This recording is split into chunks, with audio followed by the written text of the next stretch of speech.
afternoon. Good afternoon, everyone. If I could ask you to start taking your seats. We're going to get started. We've got the requisite number. We're going to get started. I know there's people still checking in, but we can get some of the preliminary stuff underway as people continue to check in.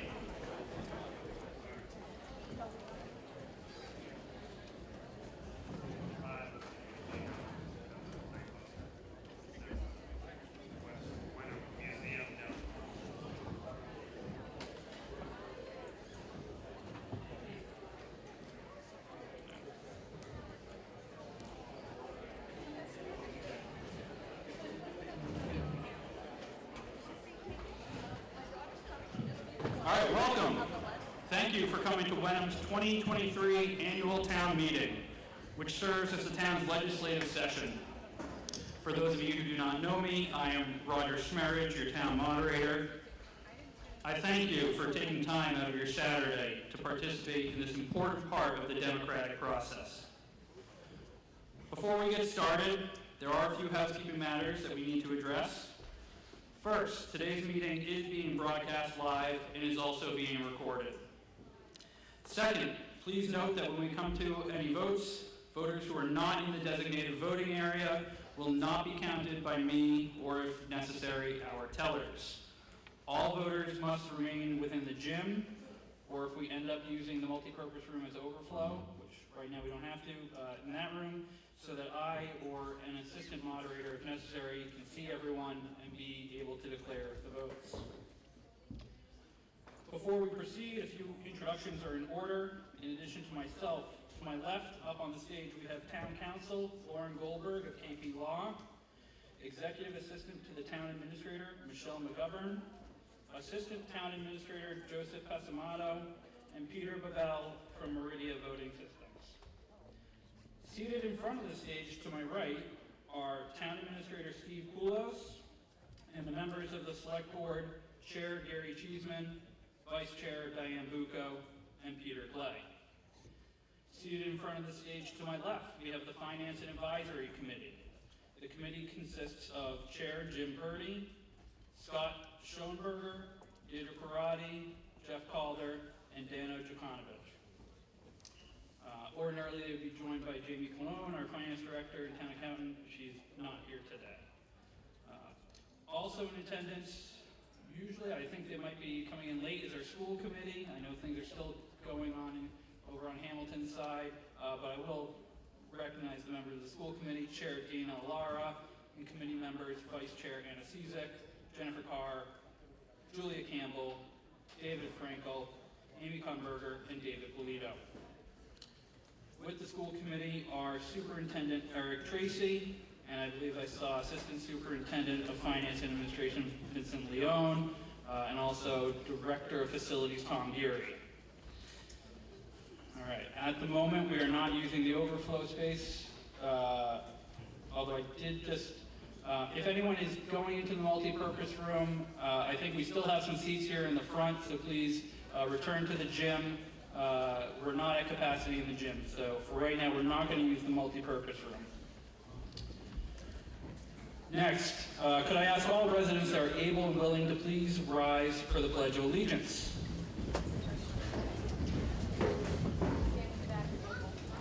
I pledge allegiance to the flag of the United States of America and to the republic for which it stands, one nation, under God, indivisible, with liberty and justice for all. Thank you. Next, I want to thank the following. Town Hall staff for helping to organize and execute another safe and hopefully productive town meeting. In particular, I would like to thank our Town Administrator, Steve Poulos, Assistant Town Administrator, Joe Pasamato, Executive Assistant to the TA, Michelle McGovern, Assistant Interim Town Clerk, Terry Mansfield, Finance Director, Jamie Colon, Director of Public Works, Rich Souza, Facilities Manager, Michael Hurdy, members of the Select Board, and the members of the Finance and Advisory Committee, all for the time and attention they have put into for preparing for today. Their efforts, along with the town's department heads and staff leading up to town meeting, are always appreciated. Next, I would like to thank the people who are assisting with the check-in process. and any vote counting if that becomes necessary. They are Board of Registrar members Roseanne Rosensky and Hilly Ebling, and volunteers Chris Petru, James Gowdy, Dorothy Gowdy, Julie Clay, Carrie Jelsma, and Kristen Crockett. At this time, I would just ask everyone, if you haven't done so already, please silence your phones or put them on vibrate, just so that we can avoid any distractions or disruptions. Finally, I would like to recognize certain residents and town employees who have stepped down in the last year or who are completing their final term in office. Michelle, if we can, and Peter, if we can go to the slide for recognitions. Please hold your applause until I've announced all 6. Steve Ozahowski. Mr. Ozahowski has served in the assessor's office for 7 years.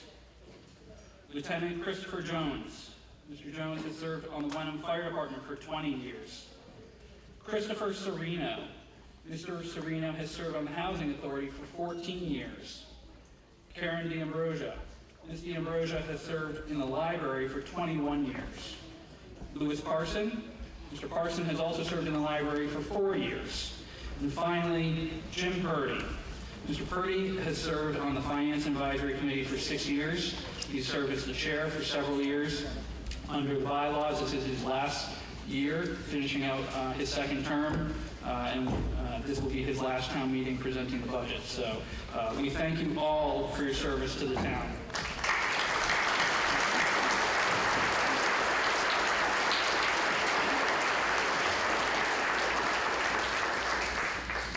Okay, I've been advised by the interim town clerk that we are now into the overflow space.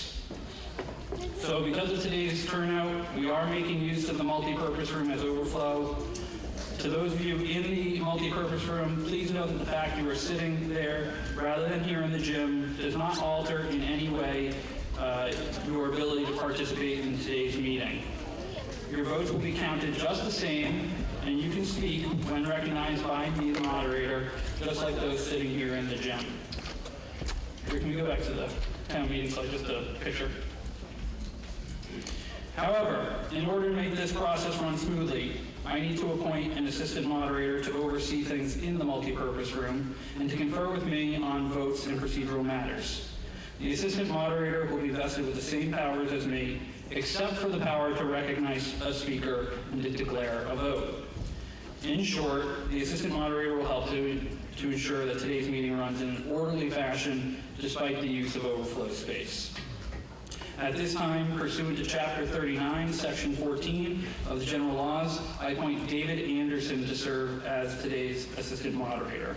Mr. Anderson, if you can please come up, if Terry Mansfield can please come up, I will ask the assistant interim town clerk to swear in Mr. Anderson.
Thank you, Mrs. Manfield, and thank you, Mr. Anderson, for serving as the assistant moderator today. Once you're done signing the oath book, please head on over to the multi-purpose room. Right, let's go back to the slide deck. As is our tradition, we will now recognize the residents who have passed away during the last year, whose names are listed on the screen. Please join me in a moment of silence to show our respect to these residents and their families.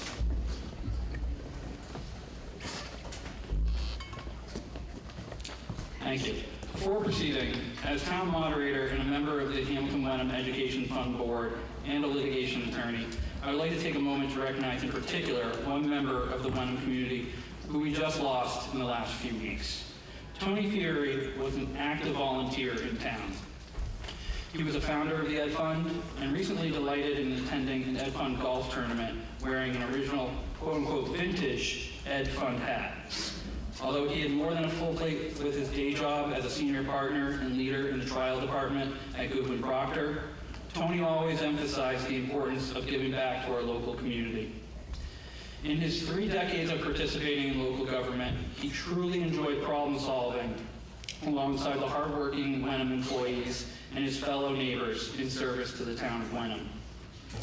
In his varied roles as planning board member, ZBA member and chair, and interim town moderator, Tony set an example for all with his thoughtful listening, deep understanding of municipal law, and measured approach. Tony will be sadly missed, and I think I speak for all of us when I say that Wenham extends its deepest sympathies to the Fieri family. Now, I would like to acknowledge Senator Bruce Carr and Representative Sally Kearns. They have been keeping the Select Board, Finance Committee, and School Committee up to date with information from Beacon Hill, and we thank them for their advocacy and support. I note that Representative Gerald Paracella is not able to be here for today's meeting. Although typically only Wenham residents are permitted to speak at town meeting, I would like to give the Senator and Representative roughly 5 minutes apiece. I know that can be tough, Bruce. To update residents on any developments from the State House. As such, the moderator recognizes Senator Bruce Carr.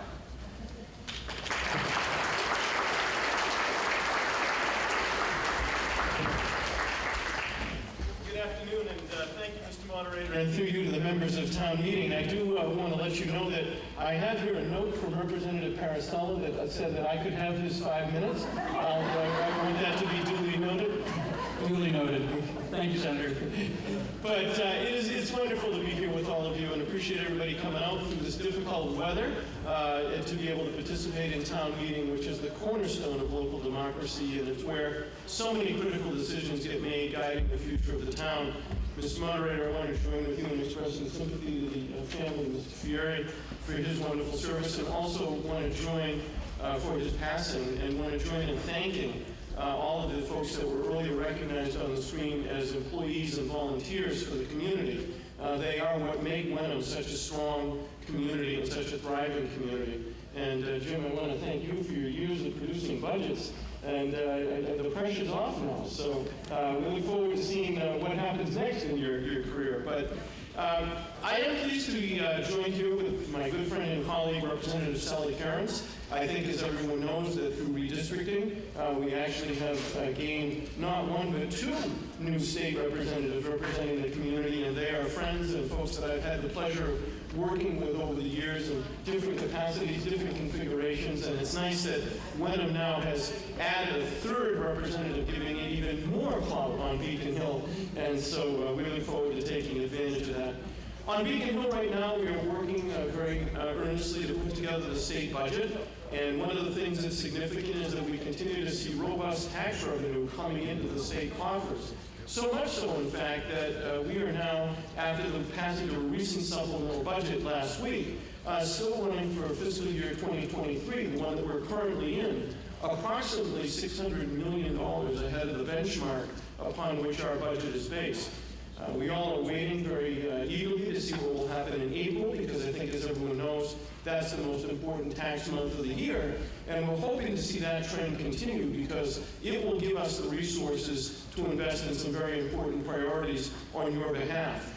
Right now, Governor Healy on March 1st began the budget process by filing her proposal for fiscal year 2024, the one that is coming at the beginning of July.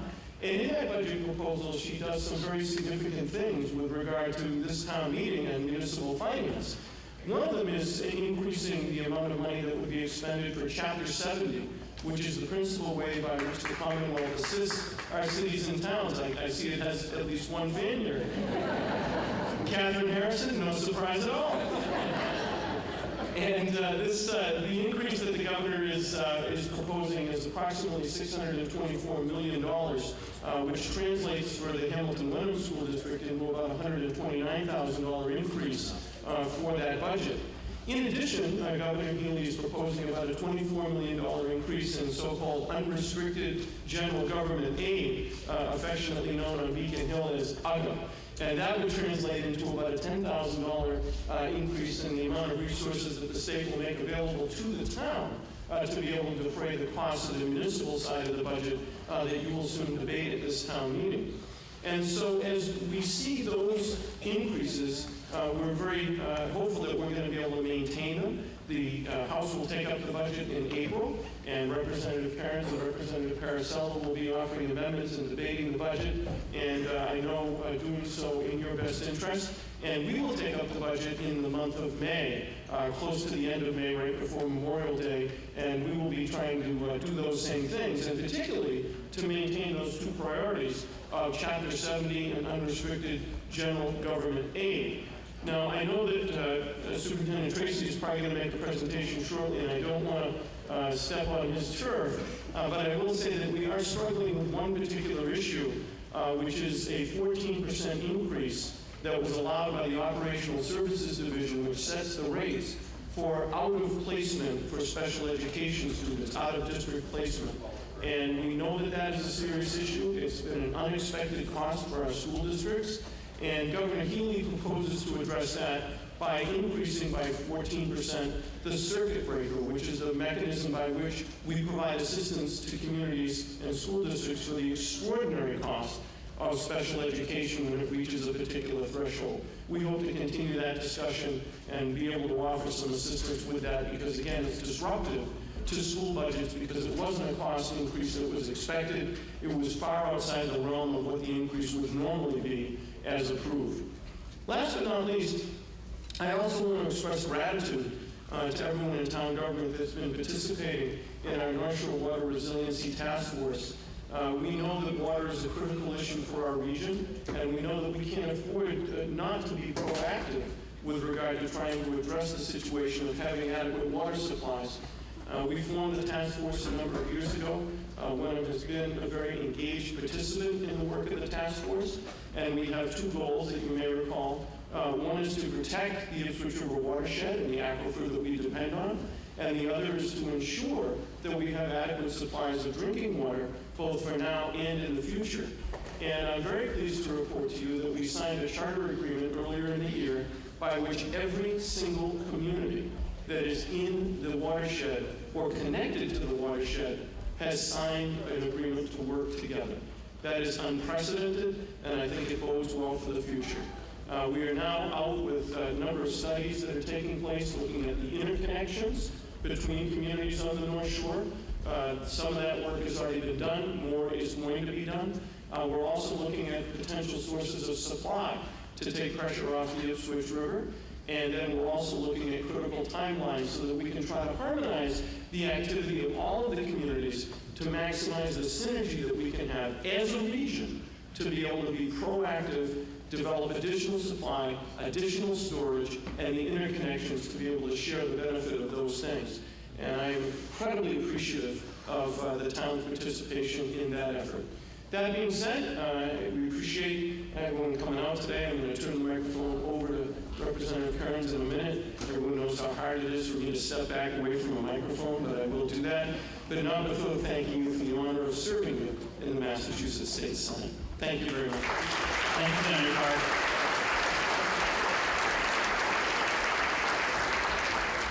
Before I recognize Representative Cairns, I do want to let people who are filtering late know there's still about 10, 15 or so seats here in the front that are open if people want to fill in the seats here in the gym. It's up to them.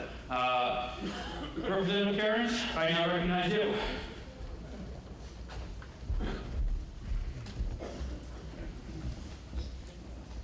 Well, good afternoon. Thank you. If I take as much time as my good friend, the very excellent Senator Tarr, it will be good evening. I don't want to do that. By way of introduction, my name is Sally Kearns. I was elected and sworn in January to represent the 13th Essex District, which includes, I've seen so many familiar faces, which includes Wenham Precinct 2. And it's such an honor to add this town to my towns of Danvers, Middleton, Topsfield, and let's see. That's it, Peabody, West Peabody. I know that it might be a touchy subject. My town was redistricted once. We were very upset. We didn't like it. I'm appreciative of that point of view. I can only say that I'll work very, very hard on your behalf. And fortunate to have a partner like Senator Tarr. The longevity that he brings and the depth of knowledge really, truly makes our lives easier, but also serves our communities so well on water, on local aid, on education aid. I do want to say that the 14% increase in the cost of tuition to special education schools, a vital service. I'm sure that nobody disagrees in the importance and the value of special education services, but those schools did have a dramatic increase that was put in place by the prior administration on their way out the door.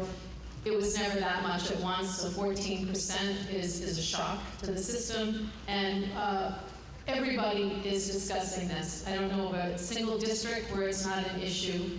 And even the Progressive Caucus, which you might not equate with things like a cost increase to school budgets, it is their #1 priority. People understand very well it's not sustainable. So we hear that, and I want you to know that we're taking that message. My door is open. I won't try to cover all that Senator Tarr has covered, except to say that the budget process is underway, as he said. The governor's budget is sort of the first draft, and then the House will have its say and craft our budget, and then the Senate, and then we all come together, and it's not all unicorns and rainbows, but we get it done, and the input of it. By the way, I'm looking out, my town has represented a town meeting. This is extraordinary, and just democracy in its purest form. So thank you very much. My door is always open, sally.kearns@mahouse.gov. Thanks so much. Thank you, Representative Kearns. I have just been advised that we are actually at capacity in the overflow room. So to echo Representative Kearns' remarks, extraordinary turnout. Thank you, Wenham. Great job. But please, we've got about 10 or 15 more chairs here in the gym that are open. If there's any chairs in the back rows, any single chairs between you, move together, get closer to your neighbors, and let's fill this place. I am blown away. Thank you again, Wenham. Before we get to town meeting business, I just have a few other announcements. First, appointing season for fiscal year 2024 is right around the corner. Among other openings, 2 seats on the FinCom will be up for appointment. Additional details can be found on the FinCom's page of the town website.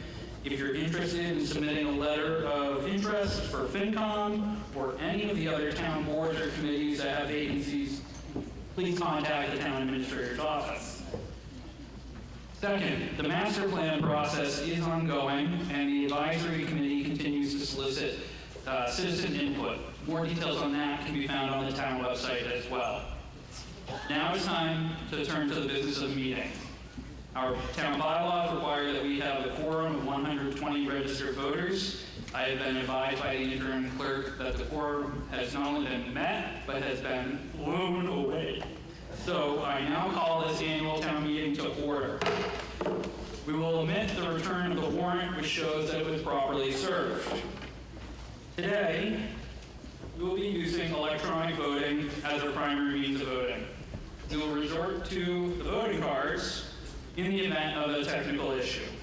Each voter should have received both a clicker and a voting card at check-in. If you are a registered voter but did not check in and obtain a clicker and a card, please see the election officers at the check-in table in the vestibule at the back of the gym. If you do not have a clicker and a voting card, you will not be able to vote. When putting a motion to a vote, I will first ask for those in favor to raise your hands and select 1 on their clicker. If we have to use voting cards, I'll do the same. I'll just ask you to raise your card. Then, after those in favor have been noted and asked to lower their hands, I will ask for anyone opposed to raise your hand and select 2 on the clicker, or if applicable, raise the voting card.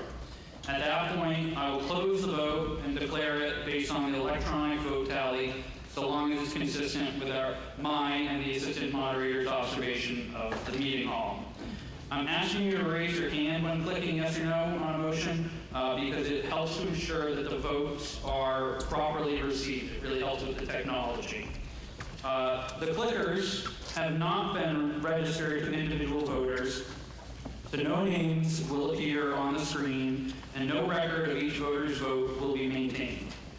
To ensure that the clickers are functioning properly, however, we will now run a test vote. During this vote, the clicker numbers on the back of your clicker will appear on the screen and will turn blue when you place your vote. If you believe that there is a problem with your clicker, please come to one of the microphones to raise a point of order. We will then work to resolve any problems before proceeding. So, let's turn to the test vote, please. All right, and we've got a very critical question. Will the Celtics win the NBA championship? So you're also going to be showing your favoritism here, but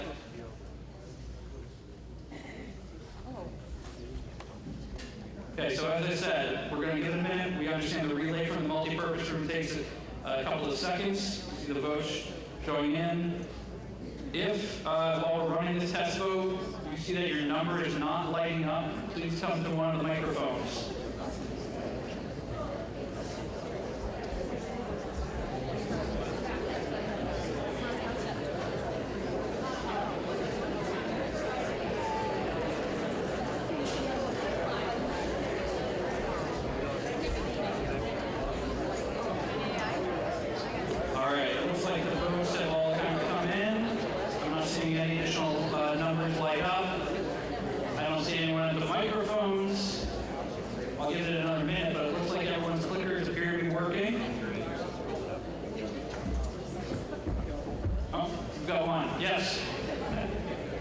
Mine's not working. Okay, why don't you go back and see the election officers and they'll help you.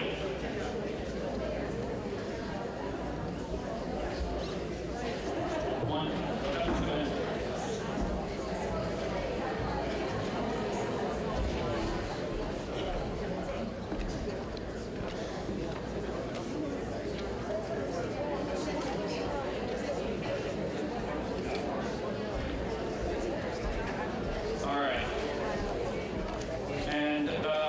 Mr. Assistant Moderator, if there's anyone in the multi-purpose room that's having an issue, please have them come in. We're all set. Okay, so we can go ahead and clear out the test vote. Looks like we are okay to proceed. One thing that I just want to remind everyone as well about the clickers, keep them with you. You cannot hand them to someone else to cast your vote. So if you go to the bathroom, keep it with you. No voting for anyone else. And no, two hands type stuff either. All right, turning to the next preliminary matter, as the empty seat up here on the stage indicates, the position of town clerk is currently vacant. Although the select board has appointed Mrs. Manfield, who is not a Wenham resident, as assistant interim town clerk for all other purposes, under section 14 of chapter 41 of the general laws, if the office of town clerk is vacant at the time of the town meeting, the meeting shall elect a resident as temporary clerk, with the select board presiding over the election. So before we proceed to the warrant, we will conduct that election.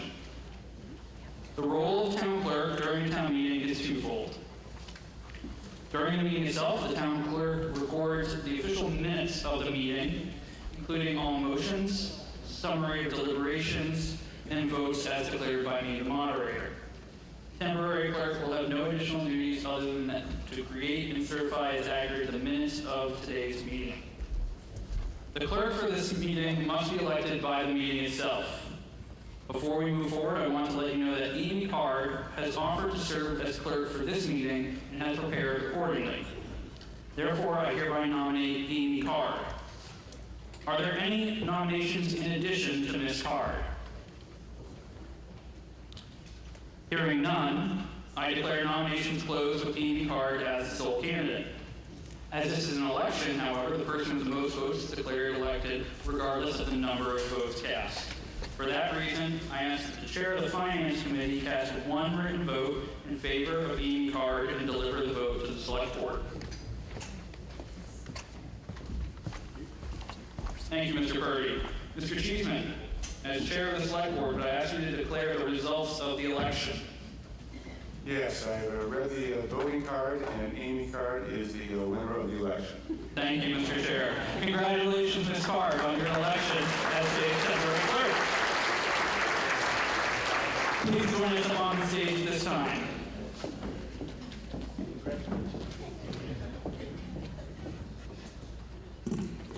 Pursuant to Section 107 of Chapter 41 of the General Laws, I will now administer your oath of office.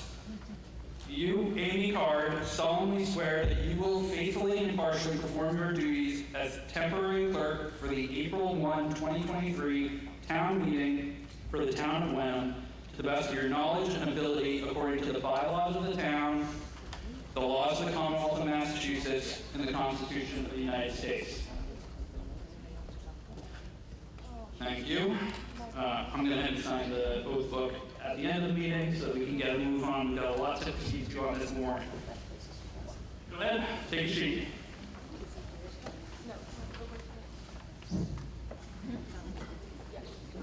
All right, now we're going to proceed with business set forth in the warrant. As noted in your warrant book, the conduct of our meeting is governed by the rules of town meeting time, a special set of parliamentary procedures developed by the Massachusetts Moderators Association for New England town meetings. My responsibilities as your town moderator include presiding over and regulating the proceedings, deciding questions of order, declaring votes, and granting leave to address the meeting. To ensure that we have an orderly meeting and that people who want to speak are able to do so, permission of the moderator is required to address the meeting. As always, if you want to speak on a motion, please come to one of the microphones and wait to be recognized. When you ask to be recognized, please state your name and your street address. We will use the same rules at today's town meeting that we use at every town meeting. There will be a 3-minute speaking maximum per resident per article during debate. After 3 minutes have passed, I will hold up my hand to let you know that your time is up. At that time, please wrap up your remarks as soon as possible. If you continue speaking other than to wrap up, my obligations to maintain a fair and efficient meeting require that I move on to the next speaker. Now, 3 minutes is not selected at random. To quote a long-serving moderator from the town of Andover, 3 minutes is enough for anyone. After 5, you're going to put them to sleep. After 7, they're going to vote against you, even if they agree with you. That gives you some sense of why we cap each resident's remarks on an article to 3 minutes. Now, please remember that we are in a legislative session for the town of Wenham today. You're here with our friends and neighbors. While we all agree that spirited debate is always welcome, we recognize that being cordial and respectful is a priority for the efficiency of the meeting, and that every person who rises to debate a motion has an equal right to be heard. We understand that not everyone feels the same way about all issues, and truly we wouldn't want them to. That is the essence of democracy. However, we do want people to feel comfortable participating in the meeting, sharing their opinions, and asking questions. As such, at this meeting, like all town meetings, we expect people to refrain from making remarks of a personal nature, whether directed at an elected or appointed official, town or school district staff, or any of your fellow registered voters. Again, to ensure the meetings run efficiently, any comments or questions from those attending town meeting must be directed to me, the moderator, rather than to the boards, committee members, other registered voters, or prior speakers. Town meeting is not a forum for cross-examination of presenters or other speakers. If necessary, should a question arise, and if I deem it appropriate, I'm going to ask the person making the motion or another town official if proper to address the question as best as possible. Applauding, cheering, or for that matter, booing a speaker's remarks disrupts and delays the meeting. Disorderly conduct is grounds for removal from the meeting after a warning, but I trust that that won't be necessary today. While we have a number of non-residents in attendance, we generally only allow residents to speak on the articles in the warrant. However, I will assume that the meeting is comfortable allowing the town administrator, department heads, the superintendent of schools or members of his team, and town council to speak when they have relevant information after being recognized by the moderator. Hearing no objections, I declare that the rules of the meeting, including those concerning non-residents authorized to speak, have been approved by unanimous consent. If any other non-resident wishes to speak on a particular matter, they may request to do so through the moderator. As I previously noted, however, it's not our tradition to allow such speakers. If I nevertheless deem the request appropriate, informative, and consistent with our practice, however, I will then ask town meeting to vote on any such request. With those last few preliminary matters taken care of, let's turn to the warrant and begin. Here, if we can get the slide deck back on.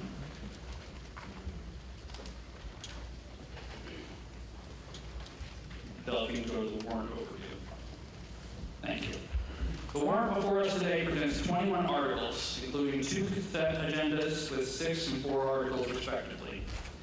As the text of each article already appears in your warrant book and will appear on screen, we will waive the reading of the articles by unanimous consent and move on. Hearing no objections, I declare the reading of the articles waived. A few ground rules before we proceed with consideration of these articles. Each article advises the meeting on the topic to be addressed. Please note the inclusion in the warrant book of some recommendations and commentary on each article.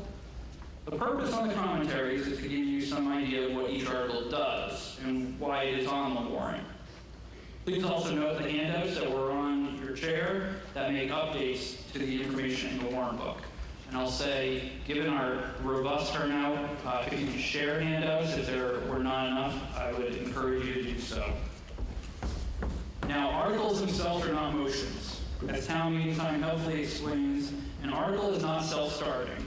It merely states out the limits of the area within which the meeting may act. Nothing affirmative may happen, and the moderator may not take a vote unless someone makes a motion. So, for each article, I will see if the board, committee, or individual advancing the article in question wishes to make a motion. If a motion is made and receives a second, we will then take up any questions, comments, or proposed amendments to the motion, and ultimately vote on the motion. If no motion is made, or the motion is not seconded, we move on to the next article. To ensure that the record is clear on what town meeting is voting upon, and to ensure that the temporary clerk can prepare complete meeting minutes of today's meeting, I ask that any substantive amendments to a motion be made in writing and presented to the town moderator or clerk as appropriate. If necessary, we have a form available should any voter wish to make such a motion that they have not prepared in advance. Additional ground rules for our town meeting are set out in the note from the town moderator contained in the warrant book. With that, let's turn to the articles. Before I entertain a motion under Article 1, it is this moderator's impression that we may be able to expedite consideration of Articles 1 through 6. They allow the town to maximize its real estate tax relief programs allowed under Massachusetts general laws and benefit our seniors, veterans, surviving spouses, and certain minors. And therefore, I anticipate little or no debate. Therefore, I will ask the meeting whether it would like to take all such articles together, which approach is sometimes referred to as a consent calendar. For each article, I will read the article number and general purpose. If you want to consider that article separately for any reason, please say hold after I read the article.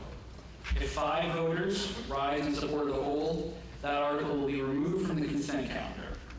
We will then vote on any articles remaining in the consent calendar as a batch, and then turn back to a held article if applicable for separate consideration and voting.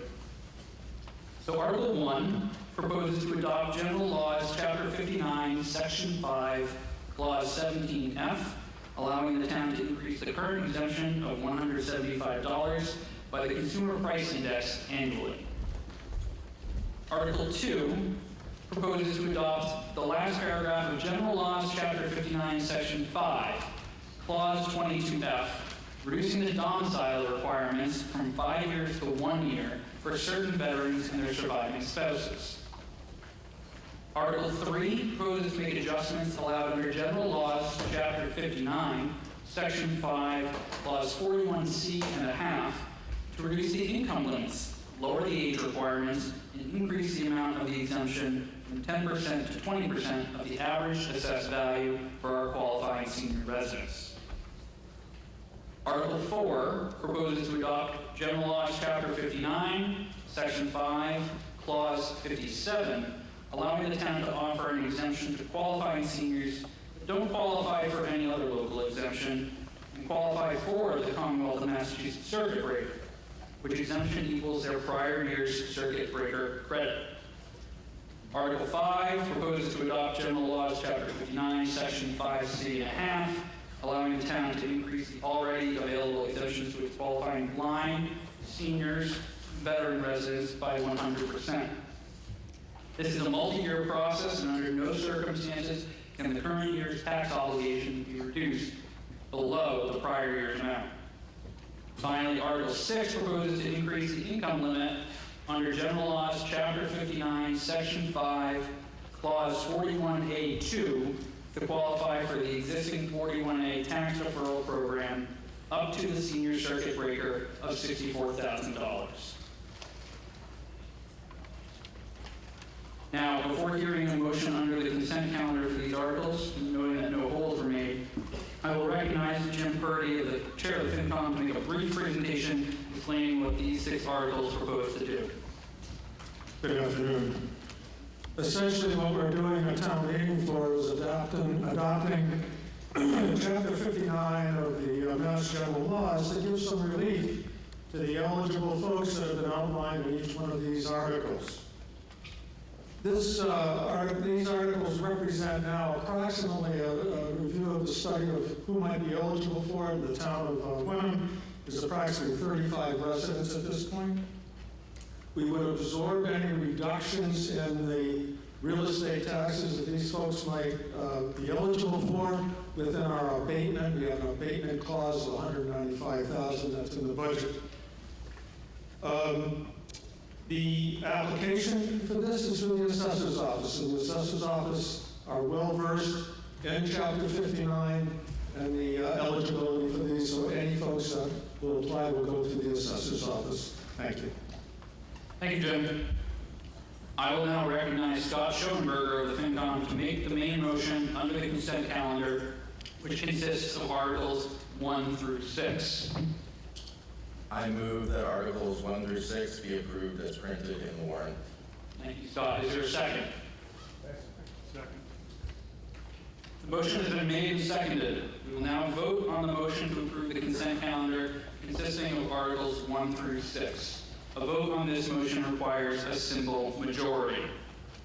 So first, all those in favor, raise your hand and click 1 on your clicker for yes.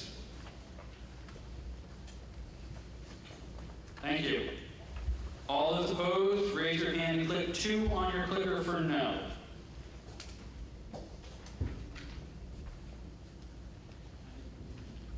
Thank you. We'll give it a minute to make sure all the votes from the other room are received. Still see a couple of votes coming in.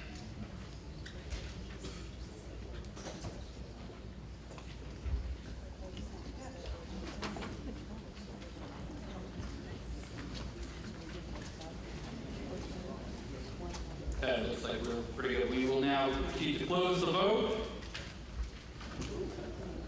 The motion passes by a majority, 308 in favor to 5 against.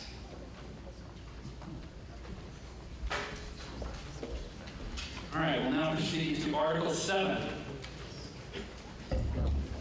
The annual operating budget for the town for fiscal year 2024, that is the fiscal year beginning July 1, 2023 and ending June 30, 2024, is set forth in Article 7.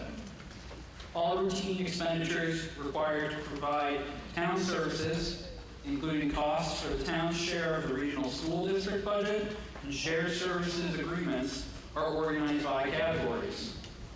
The Finance and Advisory Committee, working with the town administrator, select board, and department heads, compiles the annual budget and will present a motion to authorize expenditures to operate the town provide funding therefore. After a brief overview of the budget and the town's financial condition by Finance Advisory Chair Jim Purdy on behalf of the committee, I will entertain the main motion under Article 7.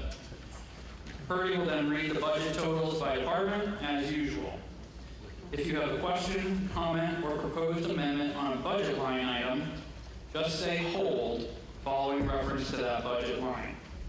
After all categories have been read, we will go back through each budget hold. At that point, I will recognize any person that has a question, comment, or proposed amendment. Amendments to the main motion might include a change in the dollar amount proposed for an expenditure. As these are considered substantive, I will require such amendments to be made in writing. Once all such held matters have been disposed of and action taken on any amendments, town meeting will then vote on the main motion and, if applicable, as amended. Mr. Purdy, please begin with your report.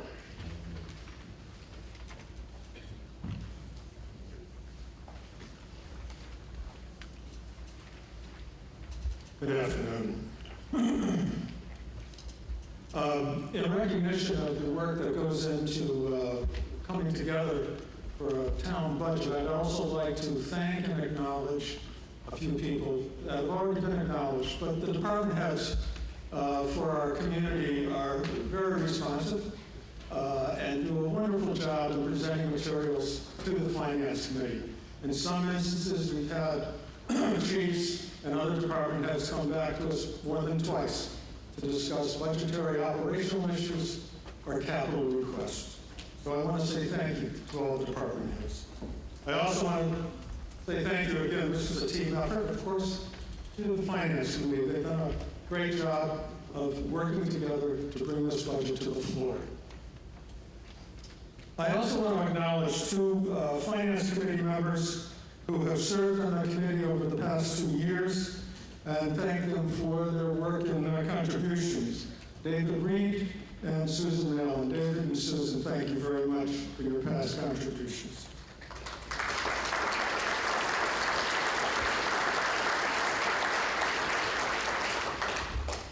As I mentioned in my remarks, the school budget is approximately 51% of our total operating budget.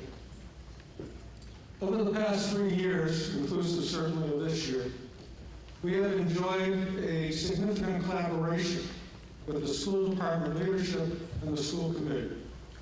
This has been very helpful in coming to not decisions, but the sharing of information between the three entities. It's not just, it's the Wenham, Hamilton, and the school committee. And at those few meetings that we've had, starting in December actually, we shared information to inform us of what are the challenges for each one of those three entities. And I want to thank the school committee and the leadership for that collaboration. It's been very helpful. Just a word about the FinCom committee for any of those folks that are interested in filling 2 more slots. It's a 5-member committee. It's appointed by an appointment committee.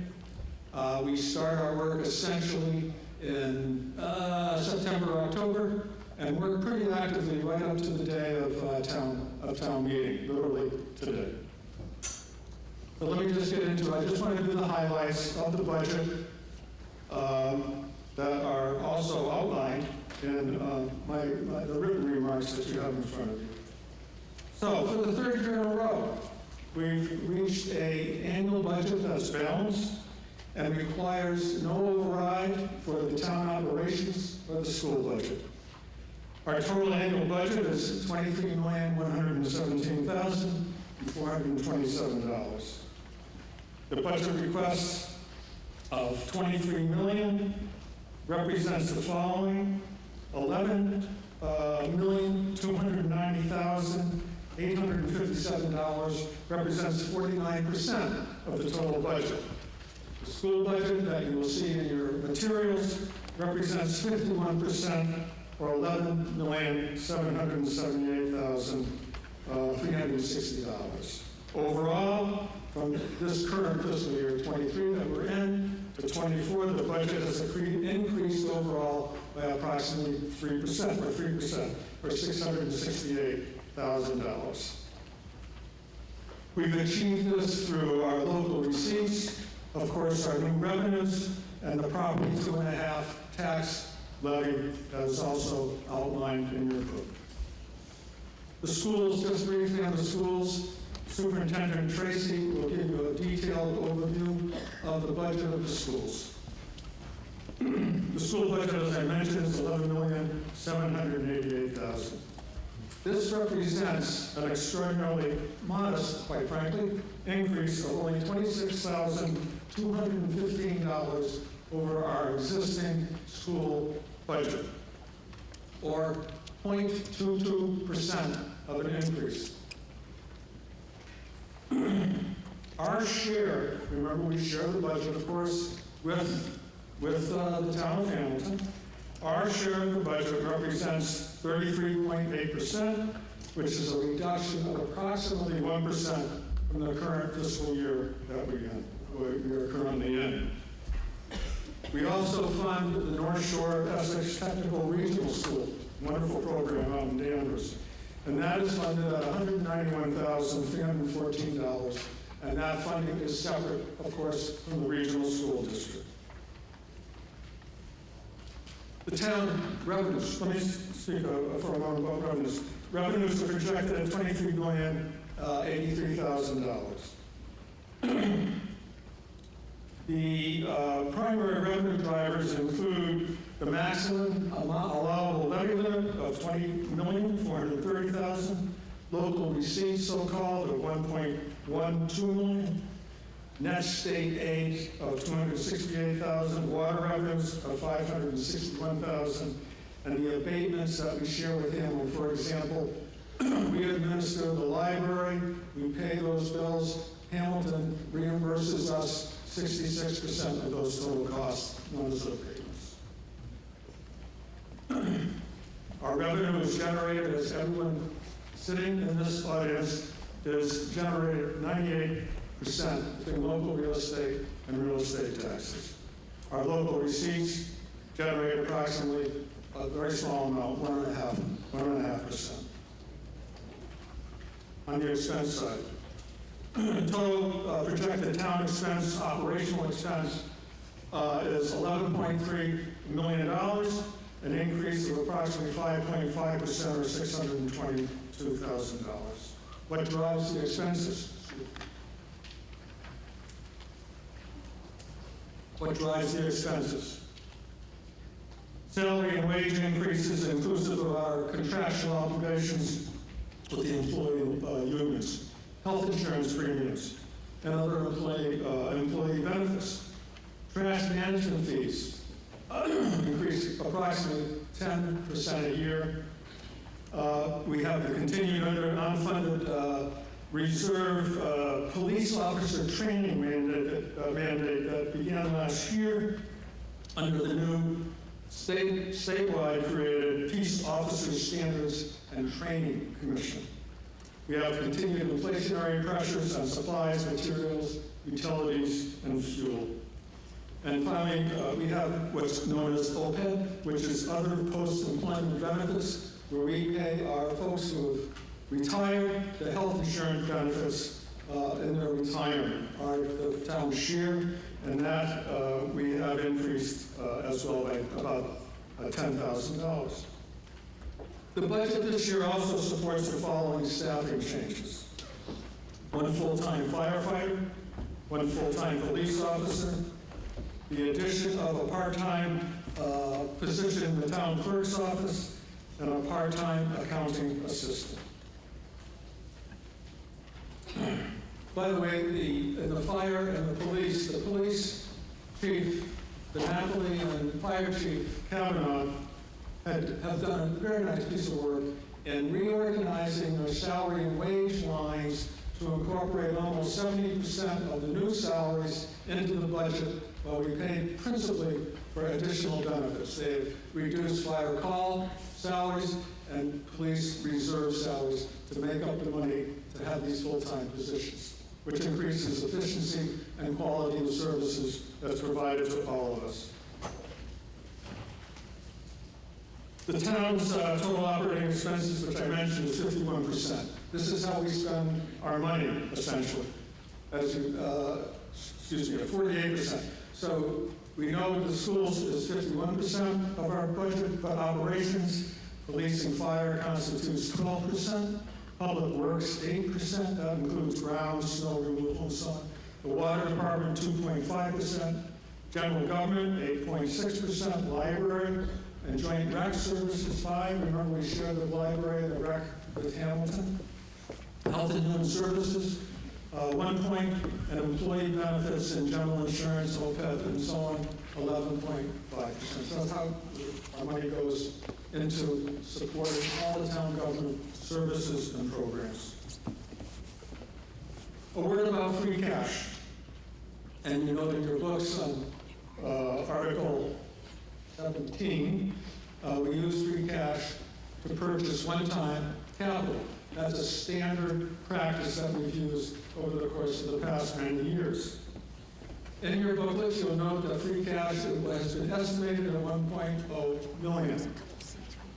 We learned about 7 days ago, and by the way, free cash is a process where we submit information to the Mass Department of Revenue. They review it, ask questions, we go back and forth, and then we get an actual certification of free cash that we're eligible for the community. We learned several days ago that our free cash has been certified at 1.759. So that's an increase of $750,000 over what we had put as a so-called placeholder projection of $1 million. And we'll talk a little bit more about that under Article 17,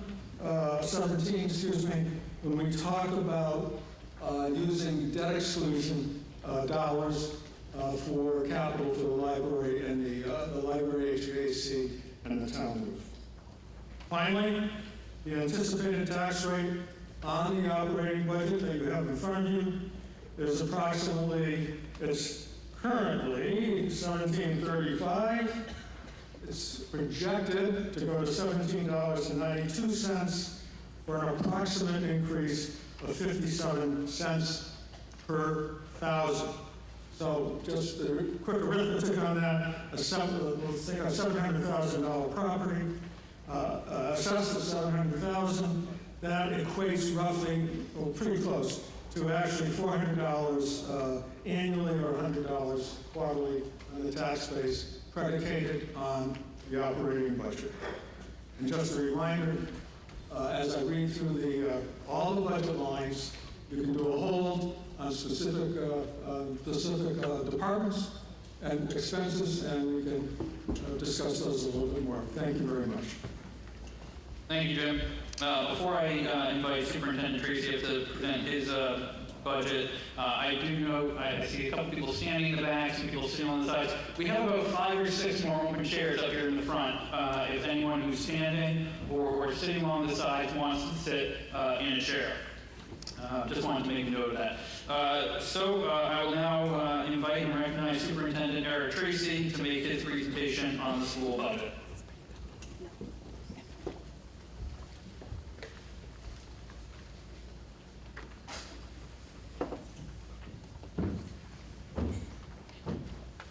Funny, the town meeting is not much different than a high school classroom. Nobody wants to sit in the front.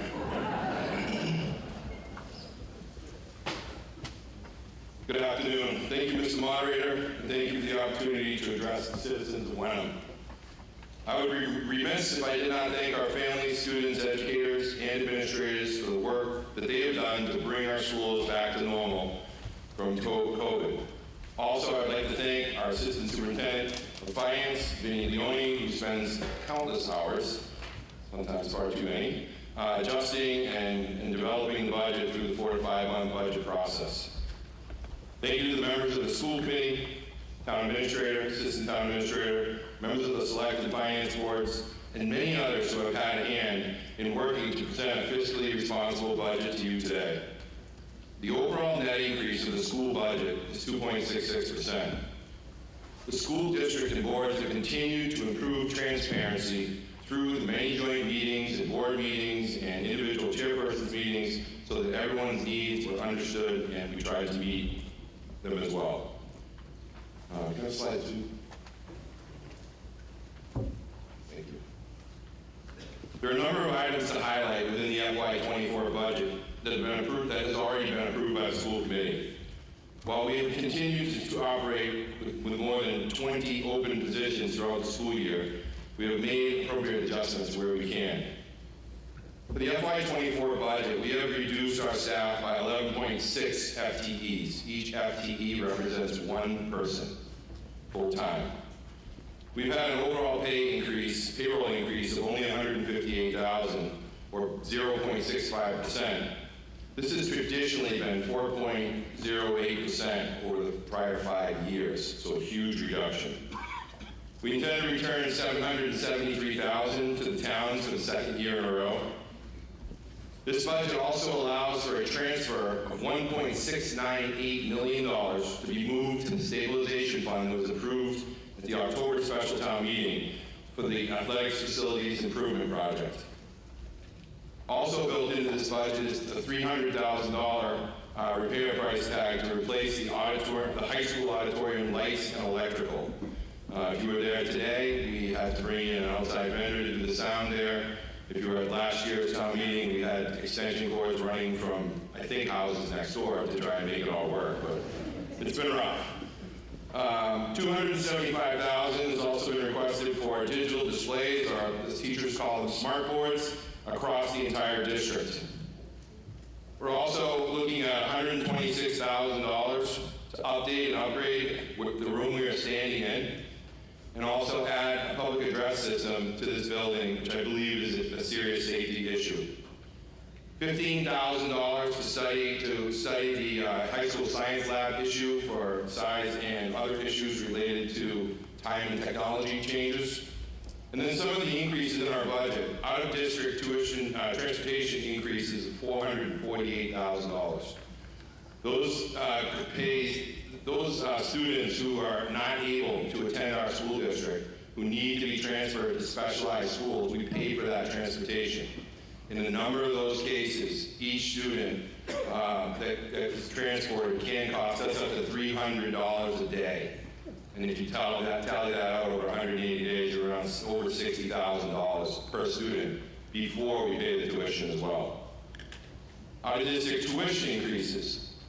As you heard the Senator say earlier today, OSD, the state agency responsible for setting rates, set the rate increase for our out-of-district placements at 14%.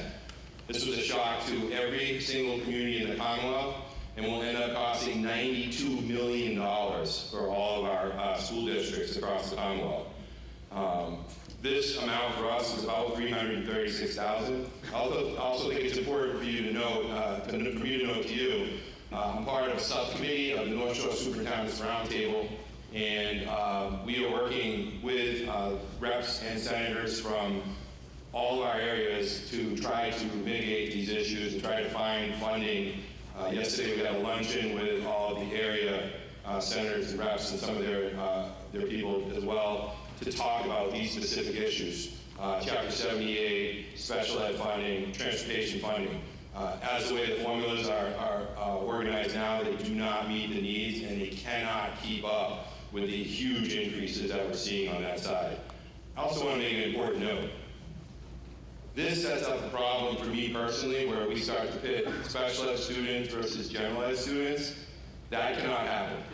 These are all of our kids. It is important that some of our kids can't function in our school systems, need specialized placements, and it's all of our responsibility. So I hope people don't take that side and blame it on one or the other. We'll work together.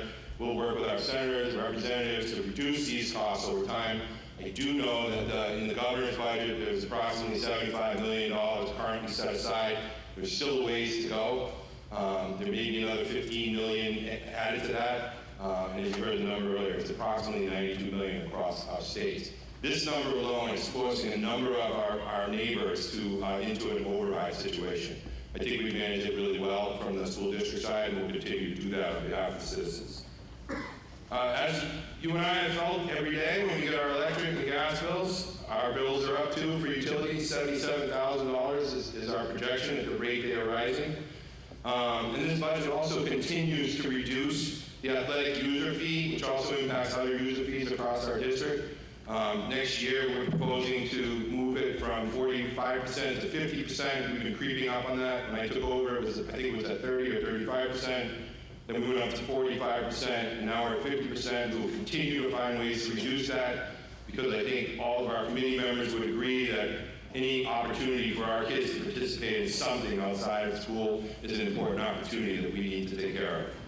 And this also incorporates an assessment shift. Now, this is interesting. This is how we get to the number here in Wenham. The assessment shift of $285,000 towards Hamilton and away from Wenham. So in the big final number, $285,000, or about 1%, 1.25%, shifts to Hamilton because they have more students attending school than they did last year, and Wenham has fewer numbers. So it's a shift that's calculated over a number of years, and I'll get a little more deeply into that in a minute. Slide 3, please. So this slide represents the breakdown of the budget along with the assessments for each of the communities. How do we determine the assessment? To begin the process, we use the total operating expenditures. Then we add in the total debt service. Yes, we are carrying debt. We have projects that we started years ago that we're still paying for and will continue to pay for over the next few years. Once those are added together, we subtract the offsets and the revenues. Whoa, what are offsets and revenues? How do we get that money? Things like that include Chapter 70 money or state aid to the tune of right now is about $3.9 million. Scheduled to go up, as you heard Senator Tarr say, about $124,000 for next year. Special education revenues, we do take in circuit breaker funding for some of our transportation costs for students out of district and some of our costs for students that attend, that we pay tuition for. Not all. It is a claims system, and you have to hit a particular threshold to start to get receive circuit breaker offset funding. We also receive money from school choice. Across the district, in each district that chooses school choice, kids move around, and the state will tally after October 1st which kids are not from your district. So I think there are 67 kids in the district that are school choice, $5,000 a piece. There's also an additional for any special ed costs that come our way that we split with usually the sending community. And those are just some of the ways we bring money into the district. So this calculation gives us the overall assessment of $34,867,851 for the school department. Then we determine the apportionment for each town based on the 3-year average calculation of the number of students in each community who attends our schools. This does not include tax students. This includes the kids who are in the 5 Hamilton Wenham regional schools. This gives us a percent of the overall amount that is assessed to each community. This year, well, for FY24, the percent for Wenham is 33.78% of the budget, which is down from last year's, this current year's value of 34.6%. This is an increase of $26,215, or a stunning 0.02% increase in the school budget over last year. Next slide, please. Here's a more detailed look at the FY24 budget. I'm going to be a little repetitive because I think there's important things to know and some important things for us to be transparent about. As mentioned earlier, we've had a real difficult time filling positions. Last year, worse off than this year. This year, we've done a much better job of being able to fill some of the positions, but we do have still a number of positions open. We had approximately 20 positions open across the district, leaving us with approximately $3.2 million in excess and deficiency last year. We intend to deploy these funds to some much-needed capital projects, and we've talked about these already. $1.698 million transfer to the stabilization that was approved in October of 2022 at a special town meeting. As we've consistently stated, the school committee intends to use this money for the athletic facilities improvement project, and you'll hear a little bit more about that later in the meeting. $300,000 to repair the electrical lighting issues in the high school. Digital displays of $275,000. Some of our digital displays are more than 10 years old, which is interesting that they even turn on. Many of our technologies, as we know, last 4, 5, 6 years, 7 years is our recycle. When we hit that point, we generally try to recycle our equipment. In this case, we're doing this over multiple years because we're trying to replace them in all our schools and give our teachers and our students the best opportunities they can for teaching and learning. And then $127,000 intended to be used to update the space that we're sitting in right now is gross and really needs some addressing. And that's the point of this is an important community place. If we're meeting here for town meeting, I think we need to take care of it and do a better job. Our kids play here, we meet here, and there are a lot of activities that are here. Also, this will help us to put in a PA system that will hit the entire building. Right now, the PA system is probably original, and I think you flick the thing and you plug it in. Remember the person with the headphones, and they would plug in. So it's a little similar to that, but it's a safety issue. Realistically, if we do have a problem, I wrote yesterday about some of the things we do in the district for safety on behalf of our students and our teachers. We need to be able to communicate during these times of emergency, and right now I'm not comfortable that we can do that well here, and I think that's one of the priority projects that we need to put into place. And then the last piece of the puzzle is the $773,000 will return to the towns for the second year in a row. Next slide, please. I'm going to say this again only because some people said they still haven't heard me say it. Slide 6. I want to take a moment to be really clear about the transfer to the stabilization fund. The stabilization fund was approved on October 1st in 2022 at a special town meeting right here.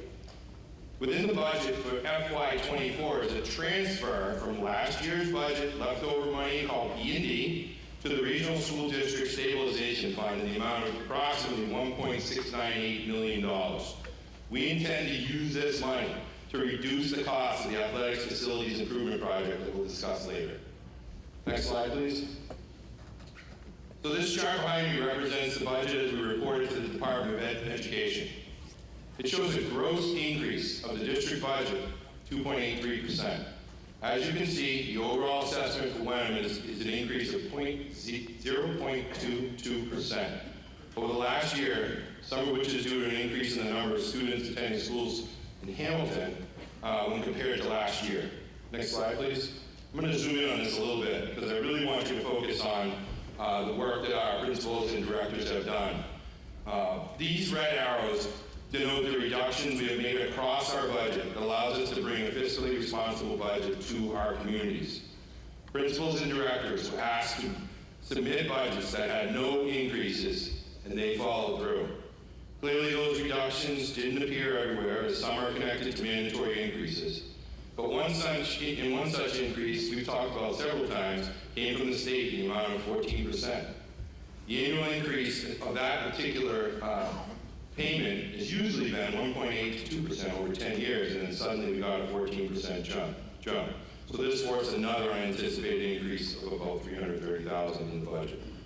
Transportation continues to be an area of concern as it increases fairly rapidly. This will continue to change throughout the school year. Sometimes we have 20 kids being transported, sometimes we have 30, sometimes we have 28. It changes consistently depending on when kids are in and out of school. Next slide, please. So I talked about debt earlier, and these are the current 4 projects that represent previously approved debt to the towns in the amount of $596,427, of which Wenham's portion is $201,473, an increase of $3,668 over last year.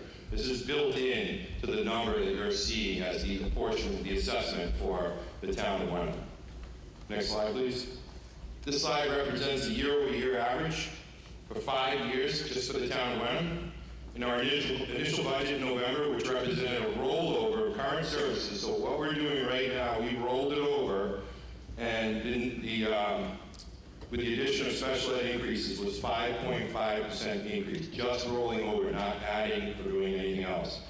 This represented an increase of almost 7% over last year.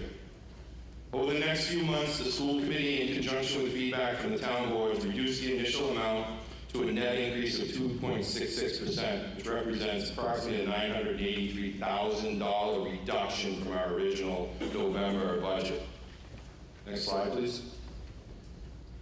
I am extremely proud to represent the students, families, and staff, faculty of Hamilton Wenham Regional School District.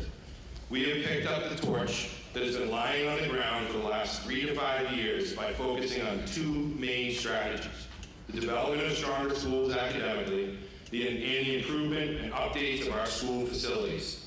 These strategies will help us to simultaneously bring students and families back to our schools, build stronger communities, and improve the values of the properties within, while continuing to build great places and spaces for our kids to learn, play, and grow. As you'll see later in the presentations, the school budget is just one of a number of items we are working on to accomplish on behalf of our children. Our schools can no longer be looked at as an albatross on the neck of our towns. It is important for all of us to come together as one to overcome clear obstacles coming our way so that our communities can remain strong, up to date, and competitive in the future. Thank you to the citizens of Wenham for the opportunity to present the FY24 budget.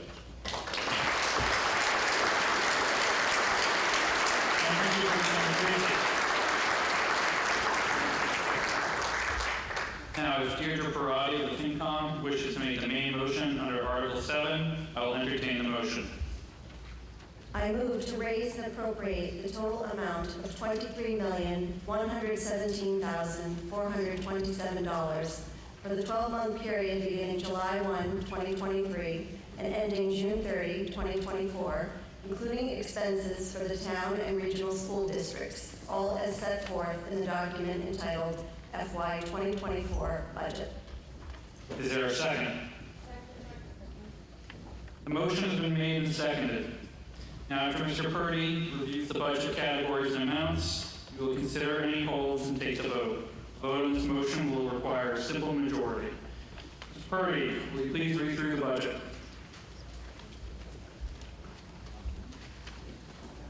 As a reminder, after Mr. Purdy reads each line item, if you want any of these budget items discussed or questions, call hold.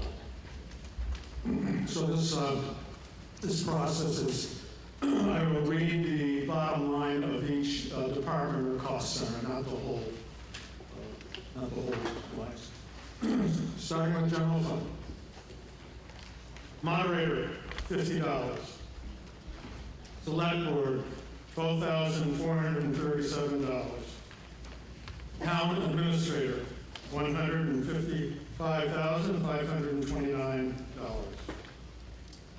Municipal audit, $42,250. Assessors department, $145,137. Finance department, $372,993. Legal, $100,000. Next page. Information technology, $118,921. Town hall, $375,287. There a hold? Did I hear a hold on 160 Town Hall? Yep, thank you. There was? Yep.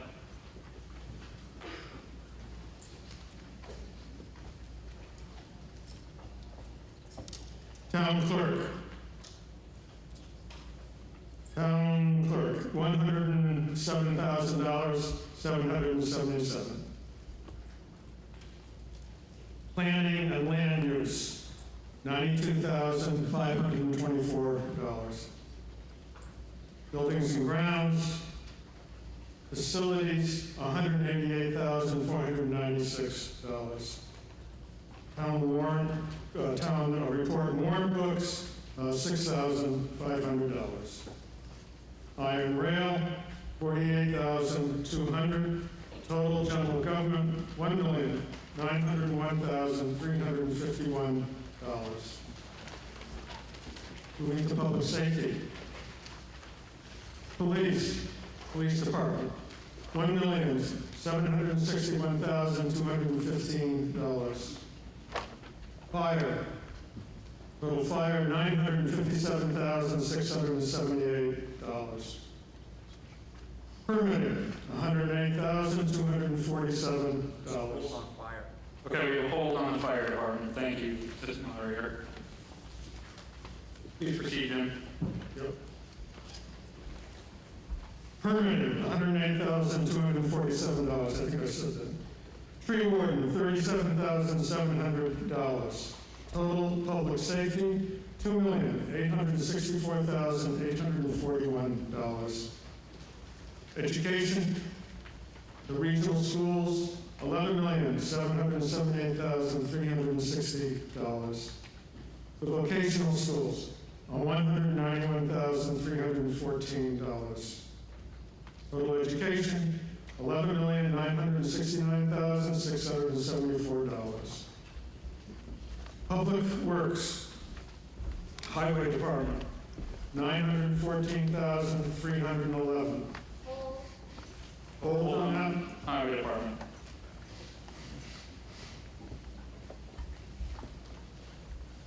Snow and ice removal, $108,295. Street lighting, $18,000. Refuse collection and disposal, $499,594. Cemetery, total $10,984. Total public works, $1,551,185. Moving to Health and Human Services. Health Department, total $43,862. Council on Aging, $144,342. Veterans Department, contract services and so on, $26,222. Total Health and Human Services, $214,426. Culture and Recreation. Library, $1,041,646. Joint Recreation, $104,573. The Historic Commission, $200. Total Culture and Recreation, $1,146,419. Debt service, debt principal total, $430,000. Debt interest total, $38,907. Total debt service, $468,907. Employee benefits, retirement, $1,019,175. Group insurance total, $1,069,798. Medicare, $70,720. Total employee benefits, $2,159,693.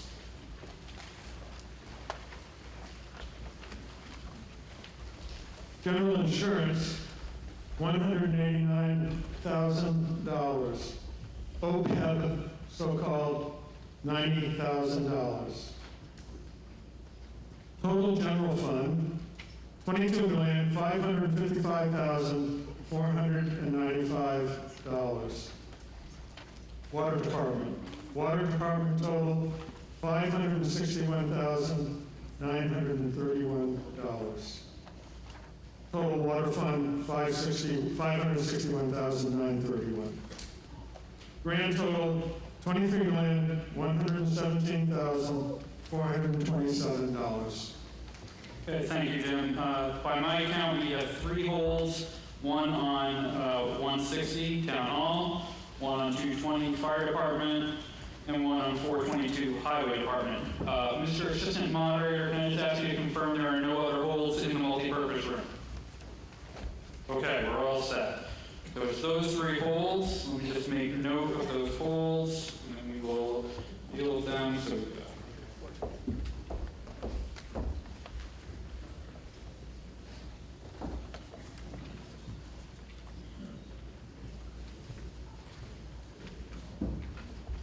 Okay, let's start with the hold on 160 Town Hall. If you would like to come to the microphone and speak, any questions or comments on this, please come. And again, when you ask to be recognized, state your name and your street address. Hi, I'm Alex Pettis, 18 Morgan Street. I just wanted someone to speak to the relative year-on-year increase in the expenses line item from 60 some odd to 170 some odd. If you will. Thank you for the question. The town hall does show an incremental increase of a fairly substantial amount. What's in the town hall budget this year is three principal pieces of expenses.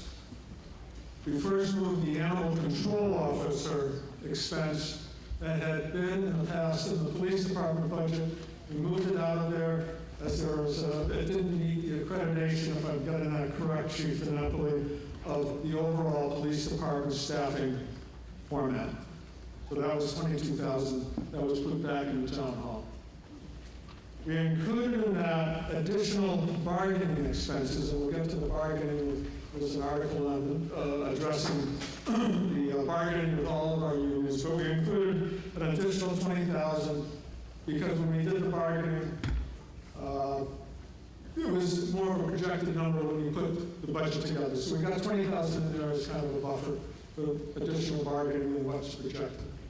In addition to that, we have a utility reserve, which principally makes that up of $100,000. Now, what we have done this year is each department has incorporated into their budget utilities, expenses related to heating, gasoline, and so on. But we put aside on an assumption that approximately 40 to 50, we're hearing that utilities may increase by 40 to 50%.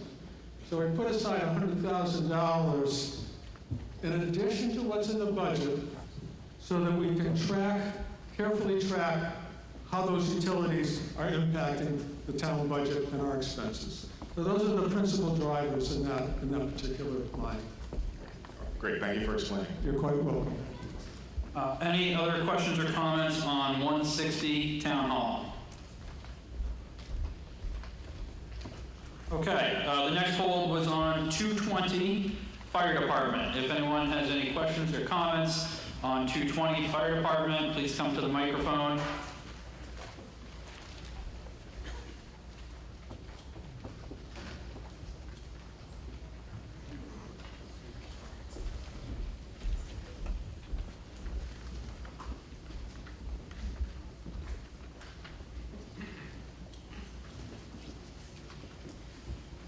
Beth Myers, 10 Walnut Road. I'm just curious to hear an explanation for the increase on expenses. I'm assuming from 150 and 168,000 to 245. Do you want to address that in the first instance, or would you, is that a question for Chief Kavanaugh or Town Administrator? Chief. If Chief Kavanaugh could help us out on this, I'd appreciate it. Thank you very much, Chief. All right, so the moderator will recognize Chief Kavanaugh.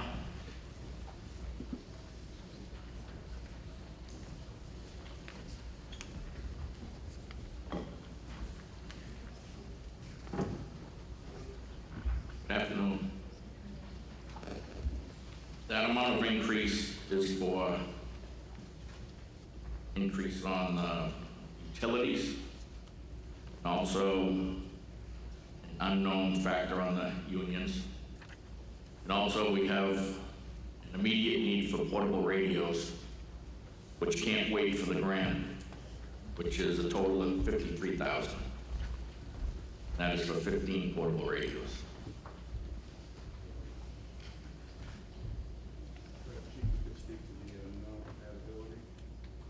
Yes.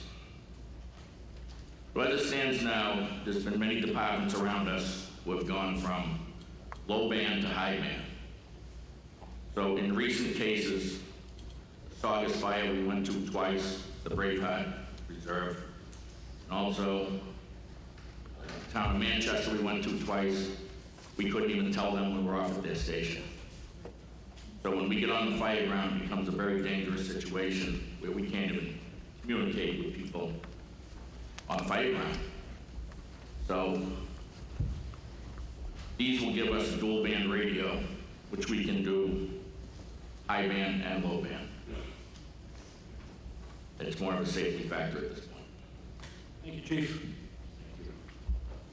Any other questions, comments on 220 Fire Department?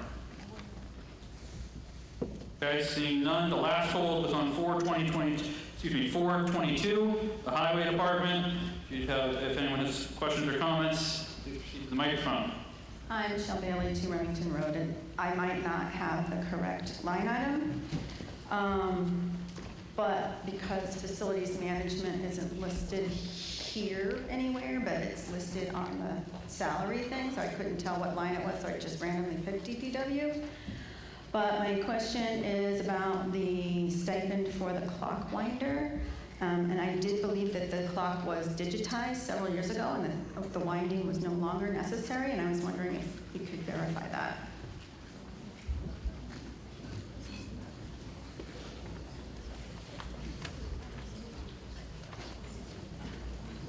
It would have been helpful if the salaries could have been listed in here with the departments they were with. That would have made it easier.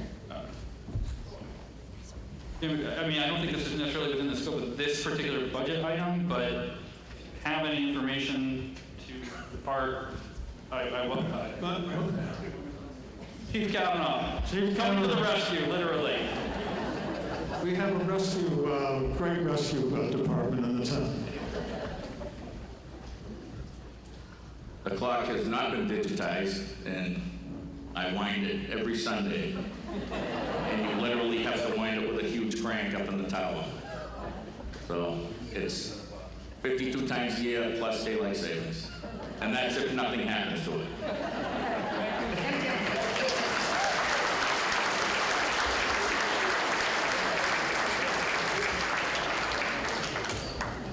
All right, any other questions or comments on Highway Department?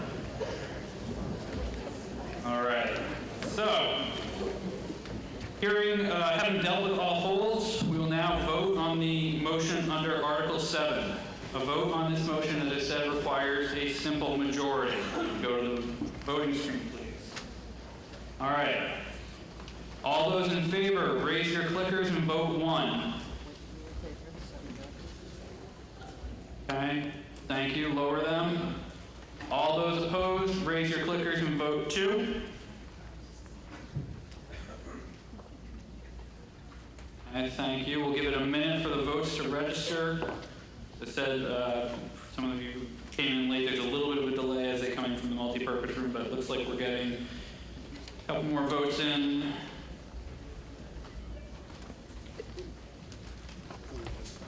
Okay, looks like we've gotten a number. I'm going to go ahead and close the vote at this time. The motion passes by a majority 309 to 20.